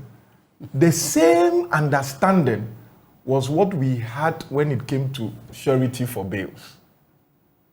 If you recall what the Supreme Court said in respect of that. You see, before then, the practice was that if you stood surety for bail and the accused person jumps bail, you, the surety, would suffer. Yeah, you were arrested and then, yeah. And the Supreme Court said once the document is signed, it is a contract Between the state and the accused and the accused person. So the surety. That. Yes, and the so surety. you enforce that. And so you enforce it by means of civil procedure. And the Supreme Court went to the extent of striking out that provision in the Courts Act as being unconstitutional. But this is what this law says. But that is what Isn't I'm this saying. completely different? Section 35(2)(7) says, where a person convicted under this section defaults in the payment of any money required of the person under this section, or fails to fulfill any condition imposed by the court under subsection 6, any amount outstanding shall become due and payable, and upon failure to make the payment, the court shall proceed to pass a custodial sentence on the accused. Samson, all that I am saying is that we had a similar provision in the courts, in the How code. similar? In terms of wait. If tomorrow, and I'm not saying this is what will happen, but looking at the situation, it's possible as lawyers. Tomorrow, Mr. Atuesie is not able to bring the money. His counsel goes to the Supreme Court to say that this provision is unconstitutional and relies on the argument in the Martin Pebu case. And it suspends any form of custodial sentence until the Supreme Court determines the matter. Assuming, and it's a possibility, because lawyers, this is what we are paid to do. So we have spent quite some time, so I think your point is made. You want to say something just a minute? About this point. Yeah. Because he said, as and now, they were not sure if Mr. Essien had so that access point is to made. attacks. What do you want to say in a minute? And then Sule and Mary, please, in a minute, if you can just express what you want to say, so that we take a break, we come back and we tie in with this, the matter of the special prosecutor, which is also about corruption. Yes. All right, thank you very much, Samson. Let me say that when a trial is conducted under Section 35 of the Courts Act, the trial doesn't come to an end merely because there is a concluded agreement of reparation and restitution. So let the public understand that Atuesie's case has not ended. For him. It has been held in abeyance. That is why what we just read says that when he defaults in making complete reparation or compensation or restitution, the court may proceed. It's not may, we say shall proceed to pass a custodial sentence. What does that mean? It means that the court still has the case before it until such time. That's why his passport is taken away from him. That is it. And a few other things. So until he pays the money fully, the case is still pending, kind of. It is in principle pending. It is being held in abeyance. So what the public must understand is that if he finishes paying, now the case ends. If he does not and he defaults, the court may call him and sentence him. That's right. So we should not think that anybody is doing anything fishy or anything untoward. Everything that has been done in this case is within the parameters of the law. Okay. And for me as a lawyer, once something is done within the law, I think I shouldn't have anybody to blame. Thank you. Sule and Mary, a minute. What do you have to say by way of some reaction or concluding statements? These things are yes, Sule first. They are different. Well, Samson, I think that fundamentally, from all the explanations, perhaps we have to look at the law again. That's number one. Number two is that, yes, I fully followed the submission of the Deputy Attorney General and the points he made that, well, proceeding on the grounds that some of us argue would assume, well, the man was guilty, and we could conclude that he was guilty. But that in the legal processes, you cannot assume that position until perhaps there is that pronouncement. But again, I think this was quite a case that we all thought was basically straightforward. We were told, well, the banking collapses as a result of all these practices. And then the end of it is that this man took state money, bring the state money. If you're able to refund it, you are free to go. And I think that I'm still quite not satisfied that that is the approach we should use. And if the problem is the law, then we need to look at the law again. Okay. And some will say, if the problem is the law, we now have a better law, which has just been passed in June or July of 2022, which allows that you can be made to pay money and then take a lesser sentence. And as you find in the OSP Act, the Narcotics Commission Act, they can use you, the state can use you as an asset. Maybe it's a crime that is committed by a whole group, a corruption that's committed by a whole group, and they get one of you. They can ask you, the one person can decide that, look, it's difficult to get all these other people. I am going to help you to get them. In view of that, don't try me, or I'm going to be a witness for you. In view of that, don't try me. Free me, and then let all the others suffer so you get a better process. Yes, Mary. So for me, something, the fact remains that we are in a system where we want to see a expeditious trial leading to recovery, yes, but there's also punitive sanctions to deter people who want to engage in such activities. We are particularly also worried when we see private interests coming into this space to ensure that they are even enriching themselves more at the expense of the state. The Attorney General or the Deputy Attorney General's submissions are very cogent, yes, but it is not enough, and we continue to call on them to go beyond or delve deeper into some of these issues.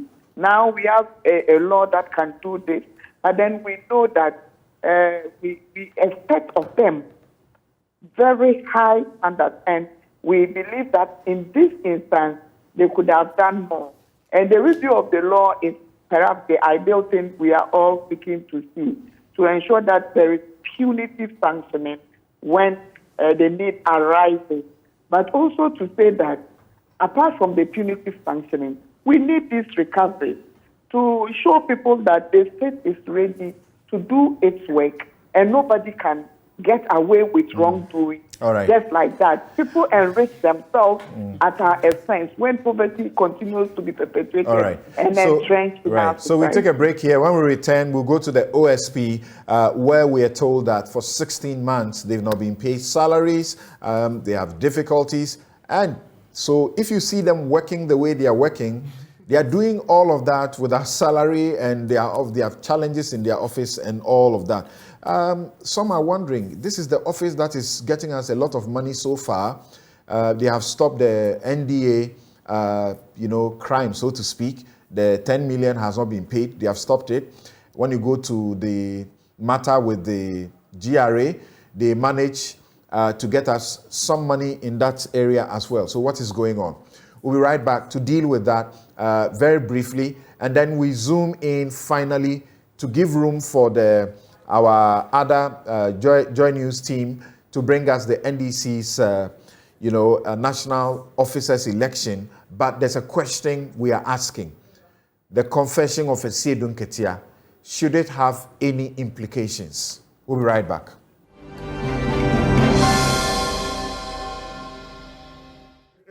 Welcome back. This is Newsfile. It's your most authoritative news analysis platform. And here on Newsfile, we put Ghana first. Just a couple of your messages. And Kwame Sapon says, if Section 35 only affects stealing when the state incurs a loss, can it not be said that this law was passed by Parliament knowing very well that most often politically exposed persons and their cronies will be the beneficiaries?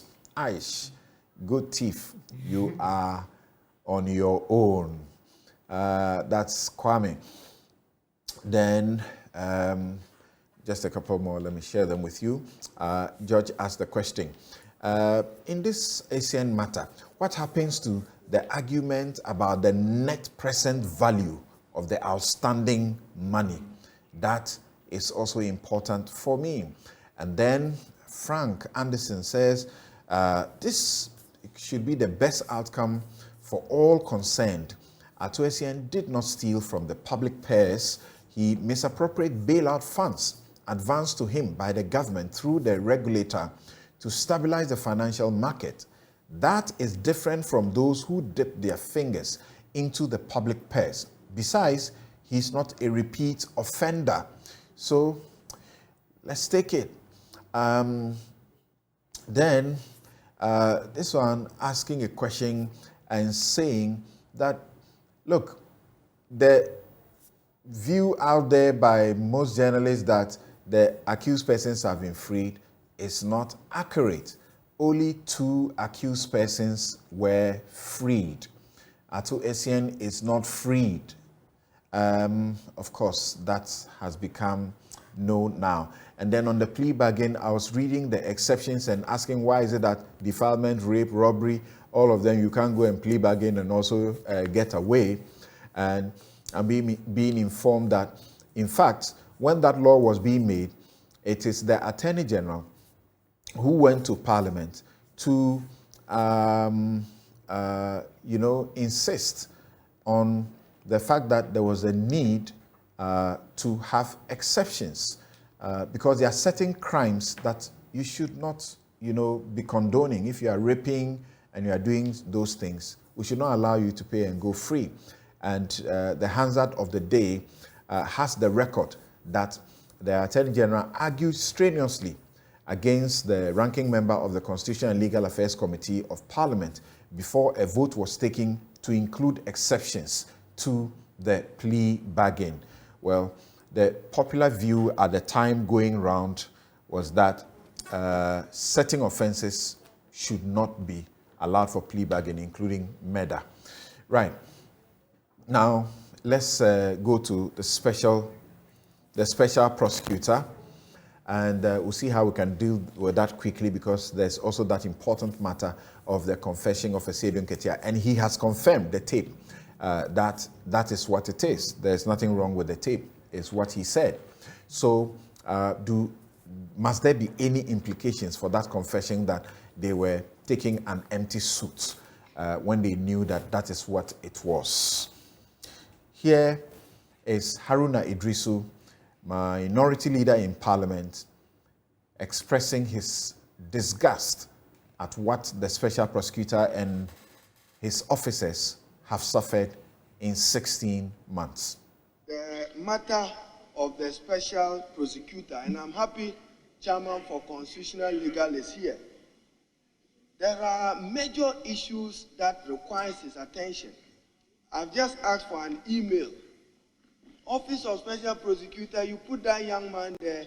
You haven't determined his service, conditions of service. He hasn't been paid. Some appointments have been done, which themselves raises question whether a board was aware or not aware. Chairman, you have to prove further the happenings at the Office of Special Prosecutor.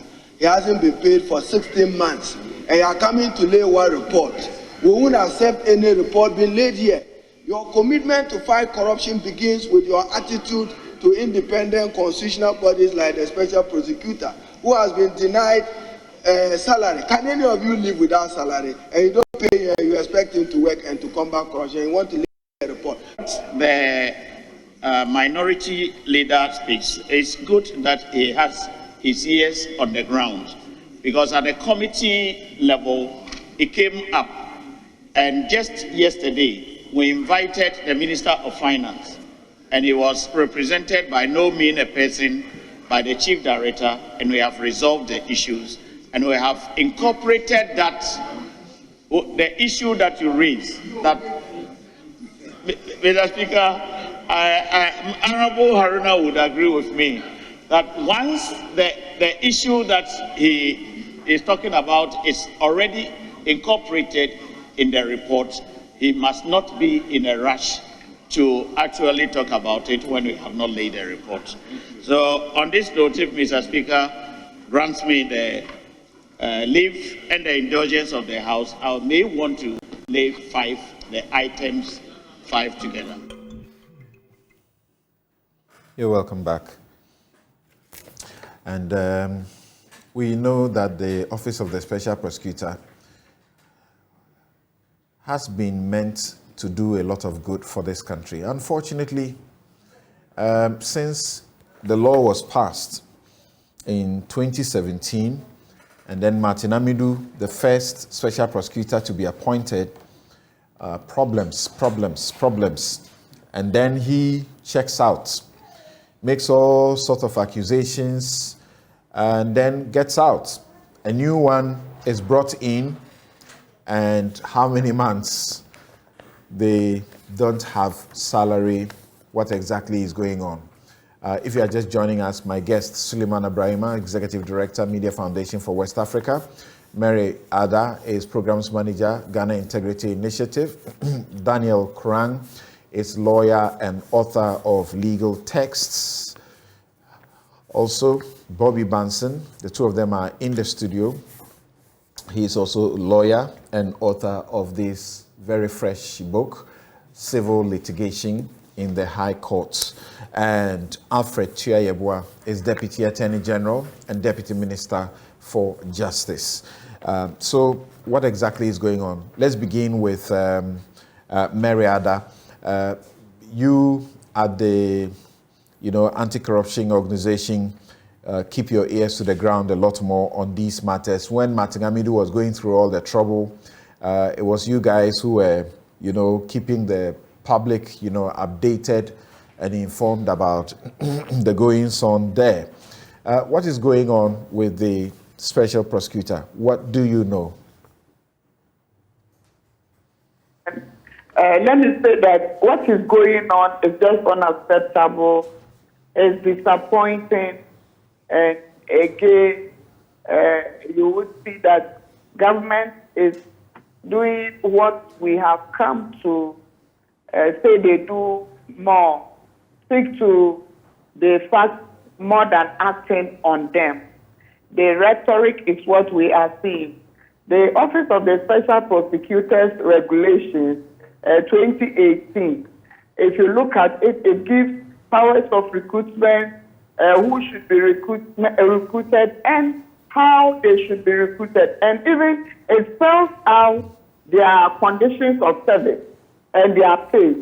That's what the regulation does. If you look at the scheme of service, that's 14. And then sections 14, the 15, the 16. Even hours of work, it spells all that out. And their salary. So, in this case, what is supposed to be done is a negotiation between the Office of the Special Prosecutor and the Ministry of Finance. So what is happening is just that the Minister of Finance made some proposals, I believe, which have not been accepted because per the law of the office, it is important for them to ensure that we are remunerating the officers who are recruited there to do their work. Unfortunately, there have not been agreement on this, and this has taken that long. And it doesn't even span this special prosecutor's tenure. It started when Martin Amidu was in office. And it's unfortunate that the Minister of Finance has not ensured that this has been resolved. And so you go to the office and the few people who have been recruited have not been paid, just like if the news came out. It's only the Madame Lamte, the deputy, who at the time she was recruited because she had worked also at the Attorney General's office and had her scheme, all right, who was paid. So it is an issue we need to bring conclusion to, because the labor law as well has been infringed, because it says if you work wages for weekly, you should be paid. And if you work on a monthly basis, you should be remunerated. So we don't know what is happening. We know that in institutions like the Yoko, the Shragis, and others, everybody is safe. And we understand that the conditions which were spelled out for the OSP was even below what is pertaining in some of the state institutions. And then I say, if we want to fight corruption, we need to remunerate the people who are fighting it. We need investigators who will do this work, who will do it dispassionately, who will do it not looking back, who will do it so motivated because they know the government is rewarding them for the work they do. Unfortunately, this is not the case again. So it's like government has decided to add on to the bureaucracy, setting up an institution, and then allowing it to crawl or cripple it by not giving those who have been appointed their due.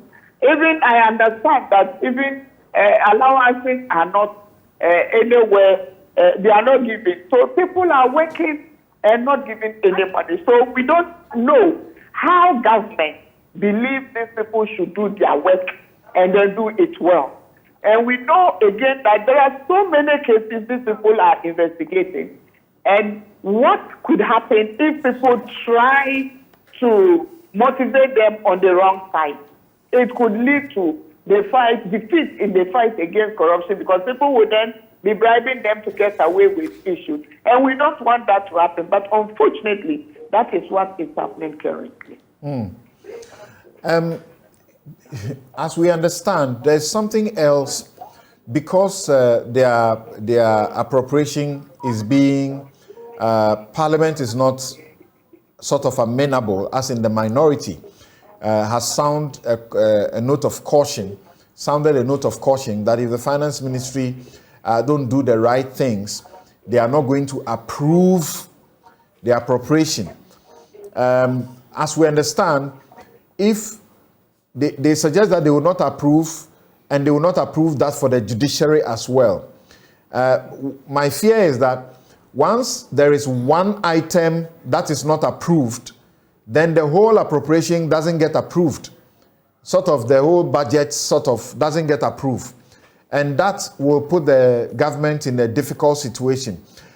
From what you know so far, and the documentation that have gone to Parliament that have been leaked, of course, from Parliament to the media, particularly multimedia, how do you propose that this be resolved so that, you know, we don't get into a very difficult situation?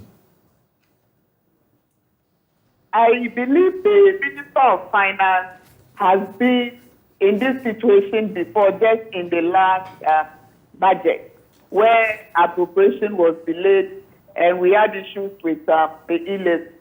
So this is a big lesson for him going forward, that this issue must be resolved. It's unthinkable to think that there is just a one item in the OSP's office which has not been resolved. And it's for the two to come to some agreement. And I think there is no discussion about what has been put in place. The regulations spelled out what should happen. So the Minister of Finance should, as quickly as possible, meet with the OSP and see what they can do. And something, let me add that what the minority has said is very unique and informative as well, that they would not agree to passing appropriation. As to whether they would have the numbers to do so is another issue. But then it is good that they have taken a stance on this, and it is only the right course to go. So the Minister of Finance should, as quickly as possible, see to it that this issue is addressed. It would help in bringing an end to this long dispute that they have had going on, but it would also then engender gain for the fight against corruption, because we would know that the people we have put in place to ensure that they do the right thing in investigating and prosecuting have the needed resources to do so, and then they would not be coerced in any way to go the wrong way. So, Sule, what's your understanding of what is going on? And often when these things have come up, it is civil society that have sort of advocated for the right things to be done, particularly for these institutions that are meant to fight corruption in this country. Samson, I think it's quite a very disturbing development. We all celebrated the establishment of the Office of the Special Prosecutor and indeed celebrated the appointment of Mr. Martin Amidu as the first special prosecutor in 2018. And we had no doubt that at the time that this was an establishment that was going to help deal with the canker of corruption in our country. Unfortunately, since its establishment, since the appointment of Martin Amidu till date, it appears that the office is yet to really establish itself and pursue the objectives that we all hoped it would pursue. But having said that, there are a few questions to ask. Is it that the government of the day, President Akufo-Addo, basically wanted to establish something to attract the applause of the people and in actual sense cripple it from doing the work that it has to do? Because again, people have argued that indeed if a president wants to fight corruption and truly empowers the Attorney General to do that, maybe we may not need a different entity as the Office of the Special Prosecutor to do that. But be it as it may, we have it, and we expect it to work.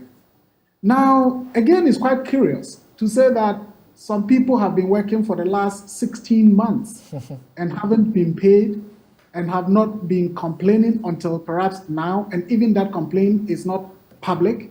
It's the media that has made us aware that these people have been working for the last 16 months.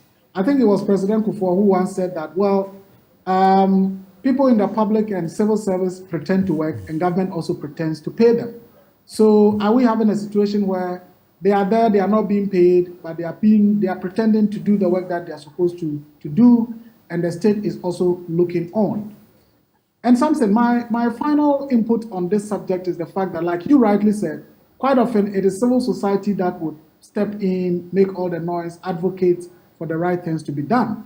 But we have a peculiar situation here because the Office of the Special Prosecutors Board is chaired by, my good friend Linda Ofori-Kwafu, who is a well-respected civil society actor in the anti-corruption space. The question that I ask is, while all these things have been going on, and in fact, she was the chair under Martin Amidu and was reappointed to the board and was made again the chair. I think that I expect to hear a bit more from Linda. I expect to see more action from her because at some point, we in civil society may be accused of being hypocritical. In other words, doing the same things that governments do. When we are given positions of responsibility, we end up basically complaining about the things that we ought to be doing.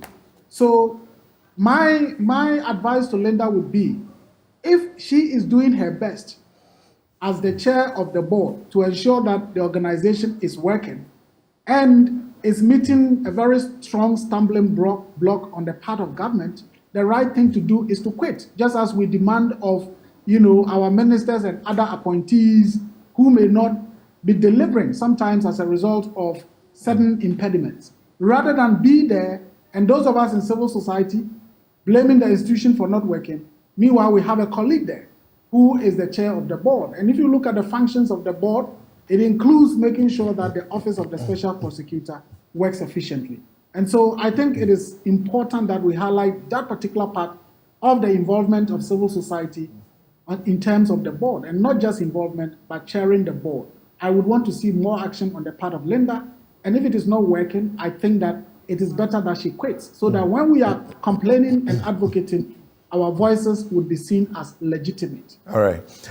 Now, Bobby, there are those who are asking, why should, an office that's actually, we understood from the lengthy back and forth between Martin Amidu and the Jubilee House, after he did that, his corruption assessment on the Ejapa, matter. It's supposed to have at least 200 staff. As we understand, they barely can boast of 20. And what they have now, since they have not been paid for all this while, they cannot even think about seeking to recruit extra people, because you need to persuade those who are there now, to keep faith in hope that things will happen well. When the law itself was passed in 2017, we started complaining, where are the regulations? They need the regulations to be able to work. Now, 2 regulations. Office of the Special Prosecutor Operation Regulations 2018 was passed. And then Office of the Special Prosecutor Regulations 2018 was also passed. I'm looking at this particular regulation and the terms and conditions of service, issues of welfare, issues of housing, issues. In fact, the office, it says the office shall provide official accommodation for a senior employee, and that employee shall pay rent for that accommodation at the prevailing government rate. And it's talking about means of transport for all of them. Of course, we know that it's a very sensitive place. So you must make sure that you don't leave room for them to be tempted and to fall into all of these things. When you hear this news, how do you process it? It's like every person that has spoken before me said, it's sad, it's disheartening.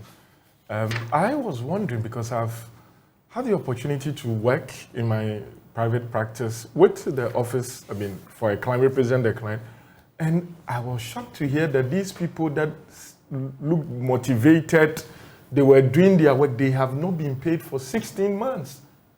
It's either the love they have for the country or something else. Because, for example, the OSP himself was a very successful private practitioner and academician.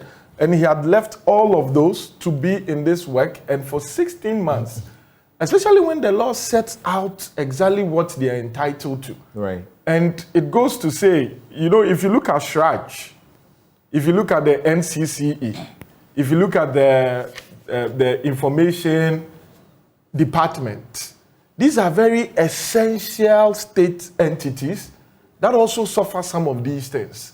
And so as a country, it's not only about those that are in the executive, qua-executive, that we should be interested in taking care of their welfare. In any event, those people that we actually focus on taking care of their welfare are the ones that bring us a lot of alleged corrupt cases.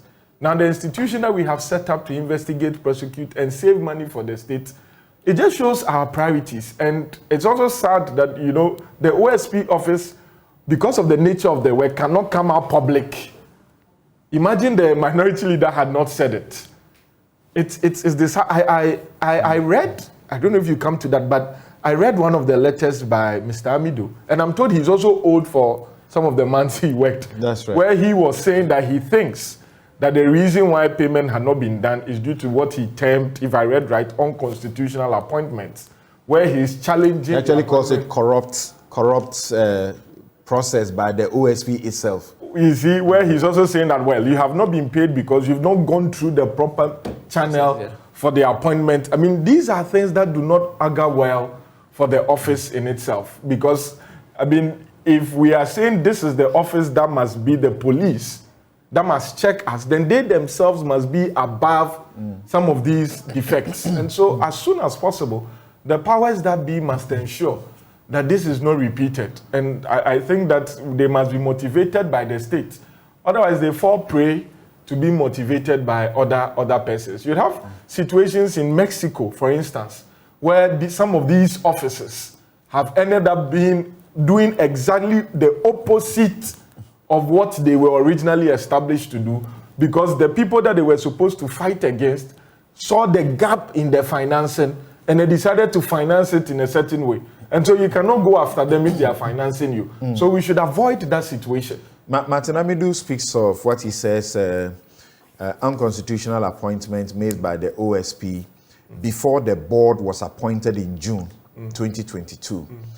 And that these letters of appointment do not contain the salary levels of the appointees, do not state that they were appointed by the president, and that the letters, he quotes portions of the letters that the letters begin with square brackets showing a variation of type.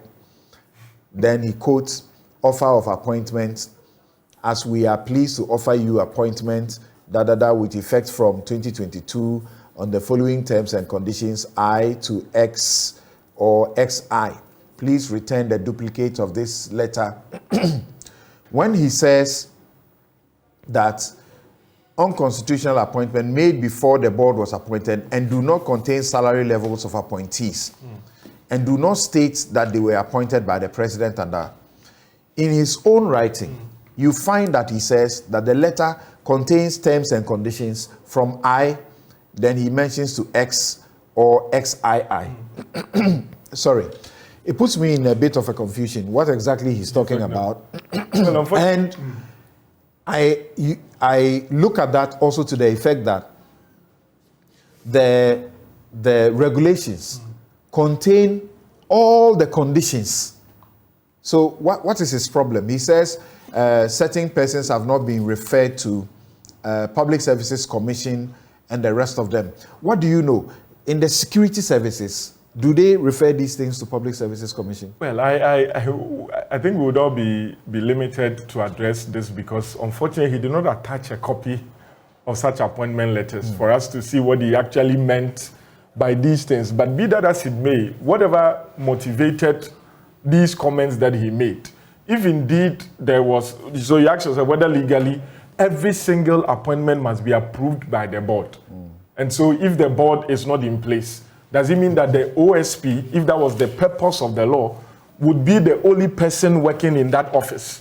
And he has to wait till the board is constituted before he can have investigators. It means that technically you are handicapping him until the board is I doubt if that would be the purpose or intent of the legislation. He himself had done some appointments. That was what I was coming to say. Because the basic principle is that, like promoting a company, you will promoters of a company, you will appoint and then seek ratification later. When the board is constituted. So again, he's not been able to display a copy of that for us to follow what he is saying, to say that, okay, there was some defect in it. But be that as it may, I think we are all, the clarion call is for the whichever powers that be. I was happy, Ms. Leonido, the chair of the Constitutional Committee, yes, Anyenini, said that said that whatever ought to be done is being done, and that there have been discussions between the 16 months finance ministry and the necessary agencies to make sure that this is ratified or rectified, as it were. And so we will look forward to seeing what the state will do, because this will show how they are committed to these fights. And the threat by the minority that if that is not done, they will not approve certain. It's also disheartening because then he mentioned judiciary. At the end of the day, if you don't cripple other state agencies because you want one done, and so they should also manage these threats, because at the end of the day, if these are constitutional bodies that are independent there of are some, political. And Daniel, there are some who are speculating that maybe a special prosecutor is not doing what, certain political circles expected that it will do. So that the typical thing of prosecuting previous regime, and when it comes to politically exposed persons, prosecuting people of the previous regime. But this is a special prosecutor who says, it doesn't matter who is involved, we'll prosecute you. So they are going after people who are in the present regime. The ABAJ, the PPA boss matter.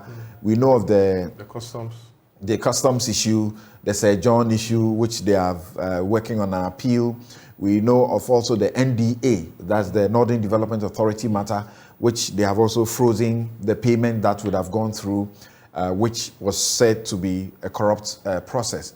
The Jabing DC nominee who is in trouble, all because of special prosecutor is taking care of these things.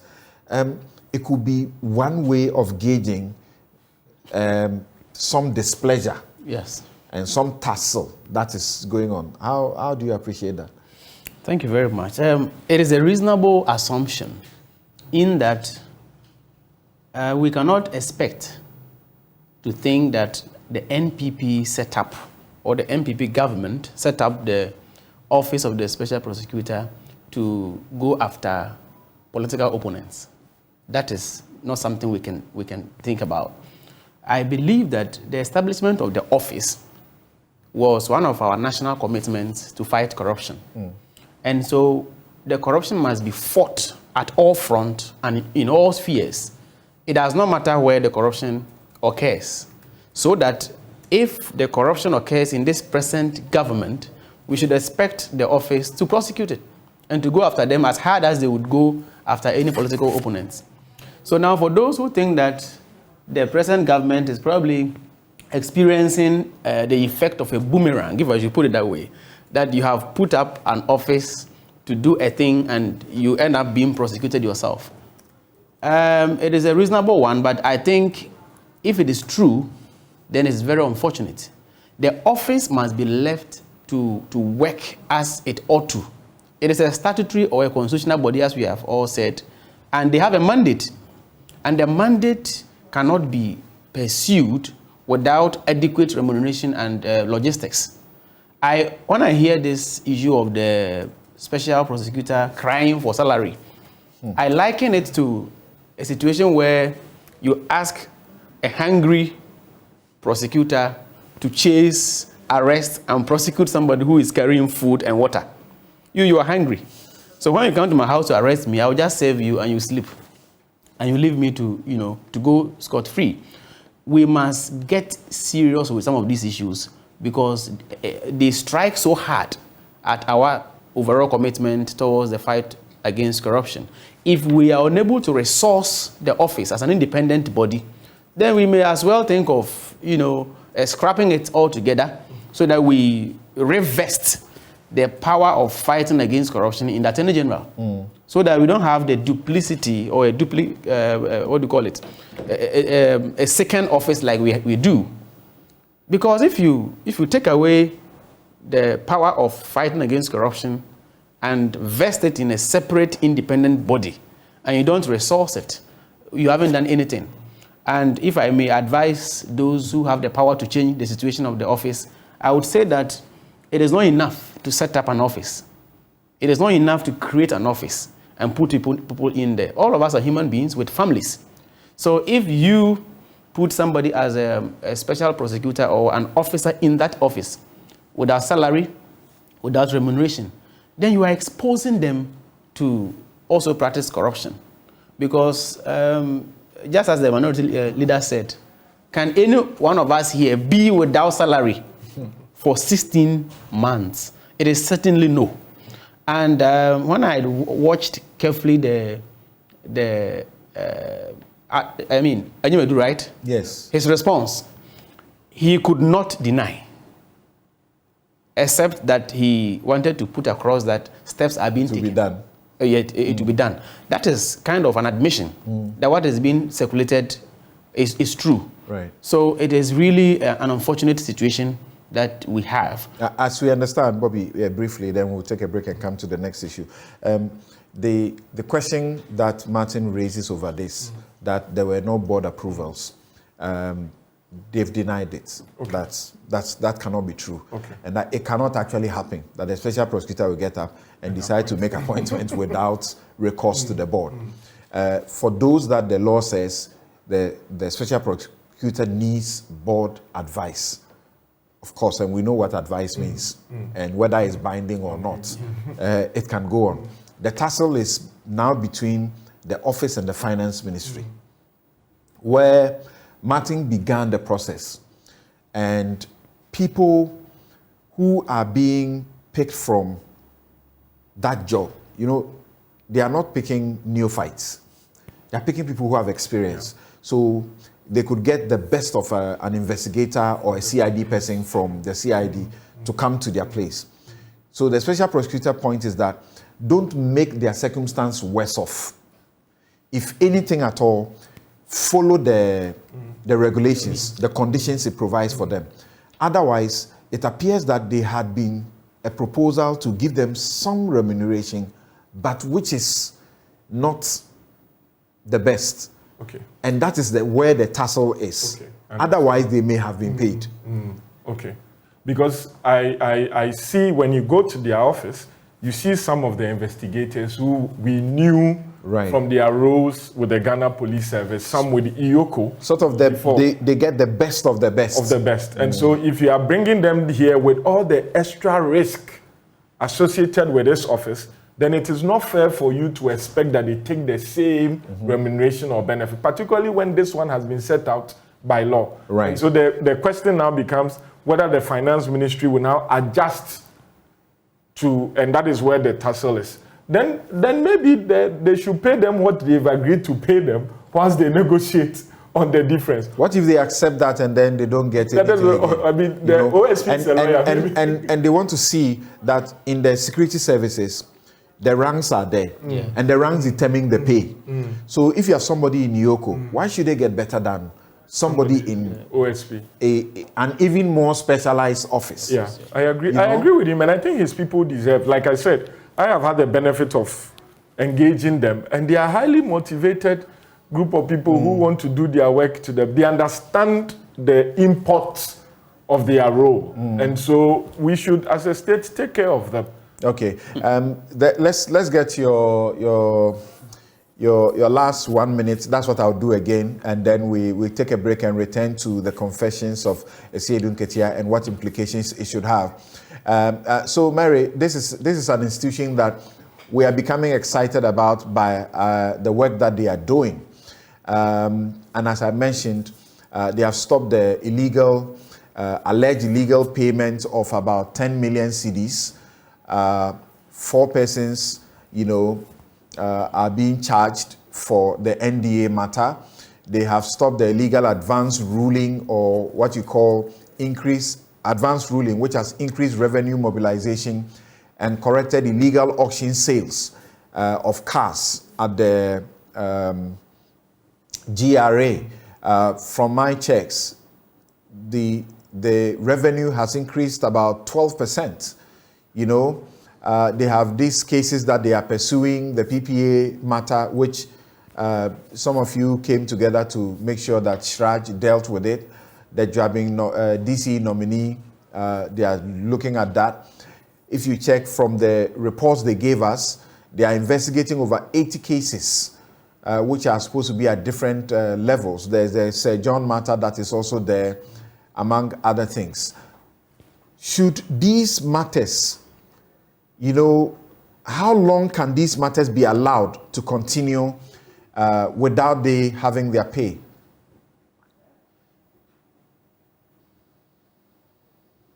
Hi, Mary.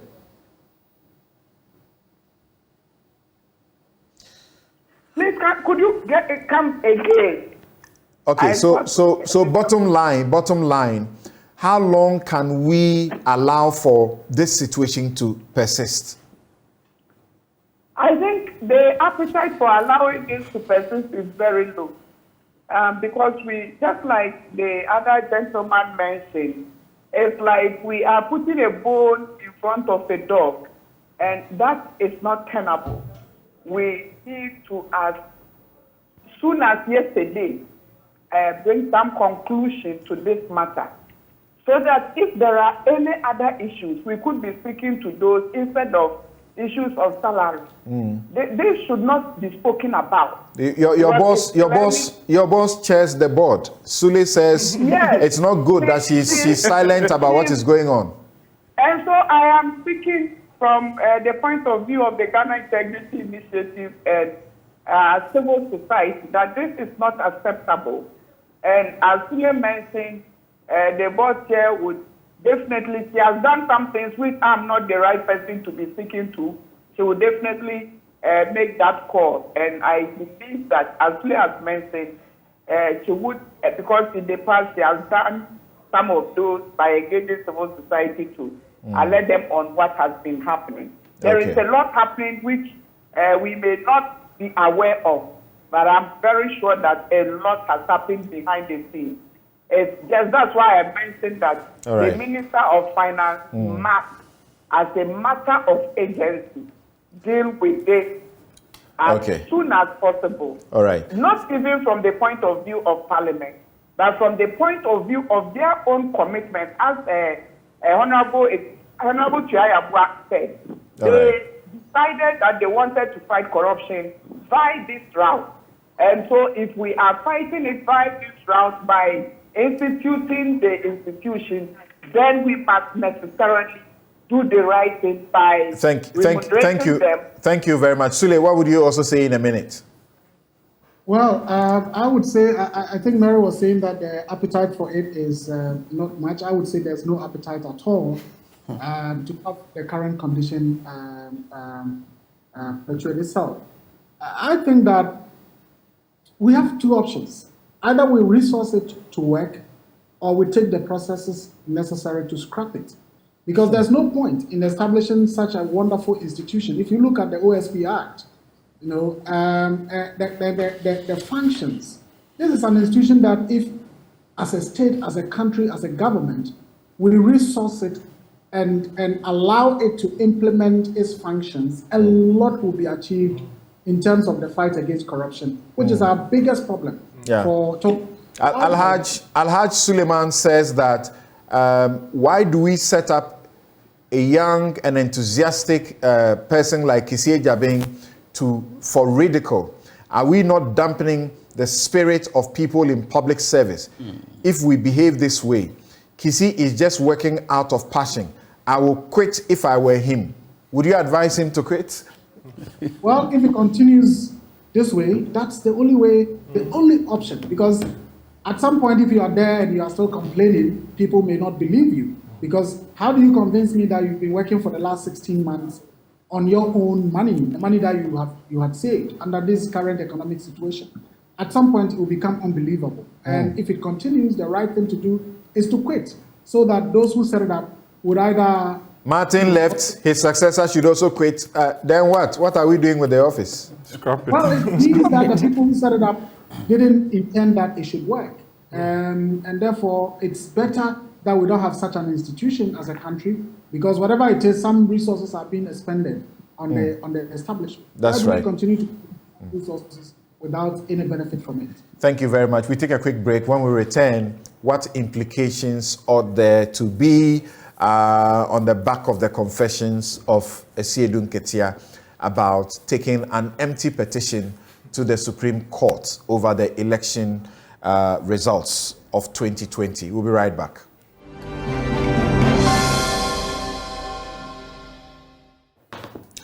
Welcome back. This is Newsfile. It's your most authoritative news analysis platform. And earlier we had Alfred Chiayabua, Deputy Attorney General and Deputy Minister for Justice.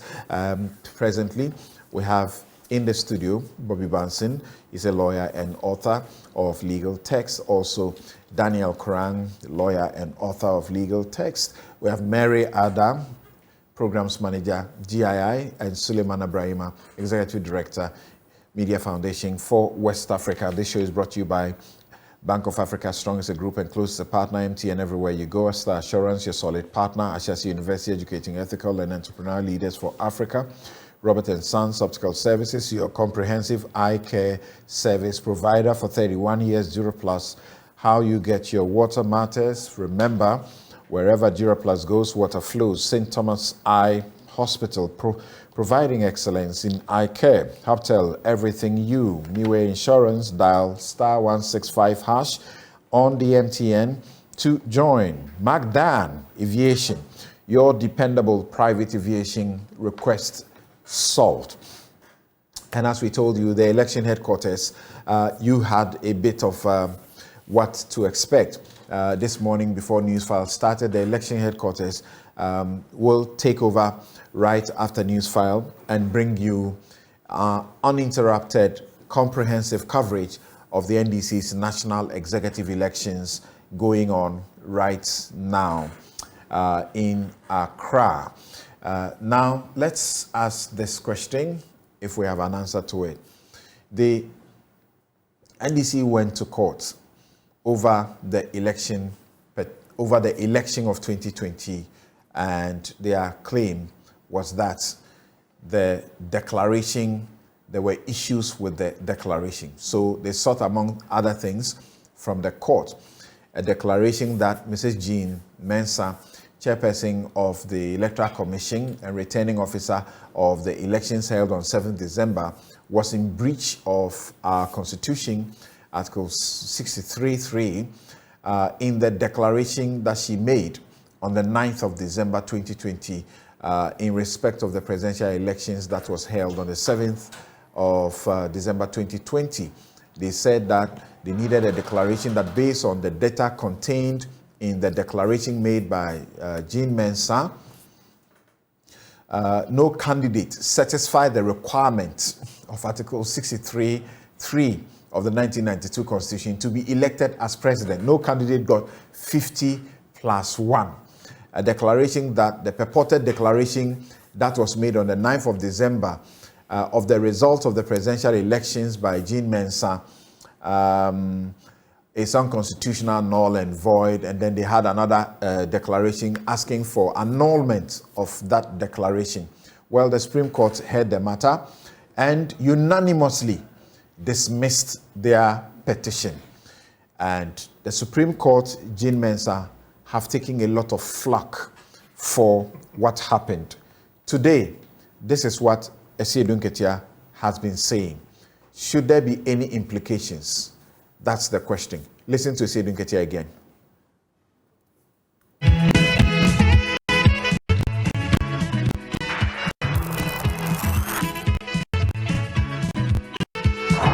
I know that your coalition, the system of the bar said, a robust and strong fire coalition. Your coalition 5 regions now, or say are crashing. He told us the system was strong and robust. However, after collating the results for 5 regions, the system crashed. Results at the right time said that the challenge the track commission. And so that was why we didn't have the results at the right time to challenge the Electoral Commission's results. And then we said we wanted to collate the figures manually. Together with a team of university students, Griffiths again failed to do a good job. Say your man appointment now, or you're prepared to resign as our national chair. Ofosu Ampofo said he was ready to step down as leader of the party if we don't appoint Griffiths as the director of IT. Yeah, appointing director of IT. Griffiths, no. Or no, say Griffiths, ne, Baumia. Akamba during the meeting mentioned that the person to be appointed as the director of IT has some underhand dealings with Vice President Baumia, and that the party has to be extremely careful in handing over its election collation mission to him. All right. So Esiedun Ketia had, just said that even Chachuchi Kata was seeking to ditch them because they didn't have evidence to mount the petition, among other things.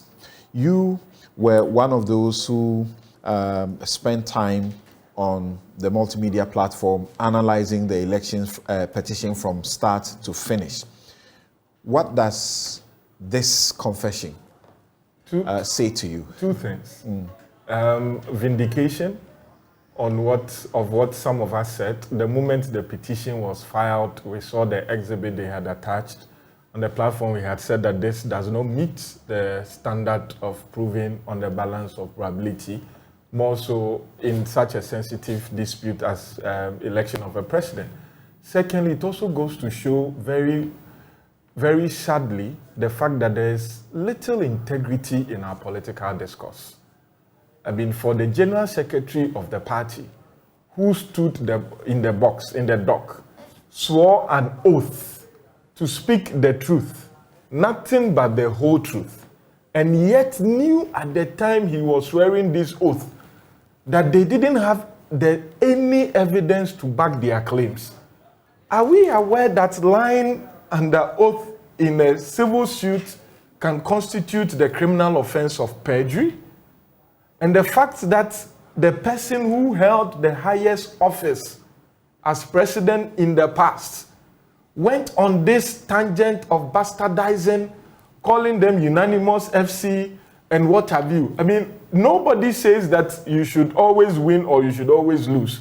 But when you knew that you didn't have the evidence in support of your case, and you still to satisfy the cravings of your masses, go and spend time in the court and let everybody know that you won the case, but for some political interference with the judiciary, particularly mentioning the Chief Justice, dragging his name into disrepute in such matters when you knew that you did not have a case. Where is your integrity, Mr. Zedun Ketia? Where is your integrity, the NDC? We have run out of time, but check this. The respondents sought to fight this case and told the court that it's frivolous. Throw it out.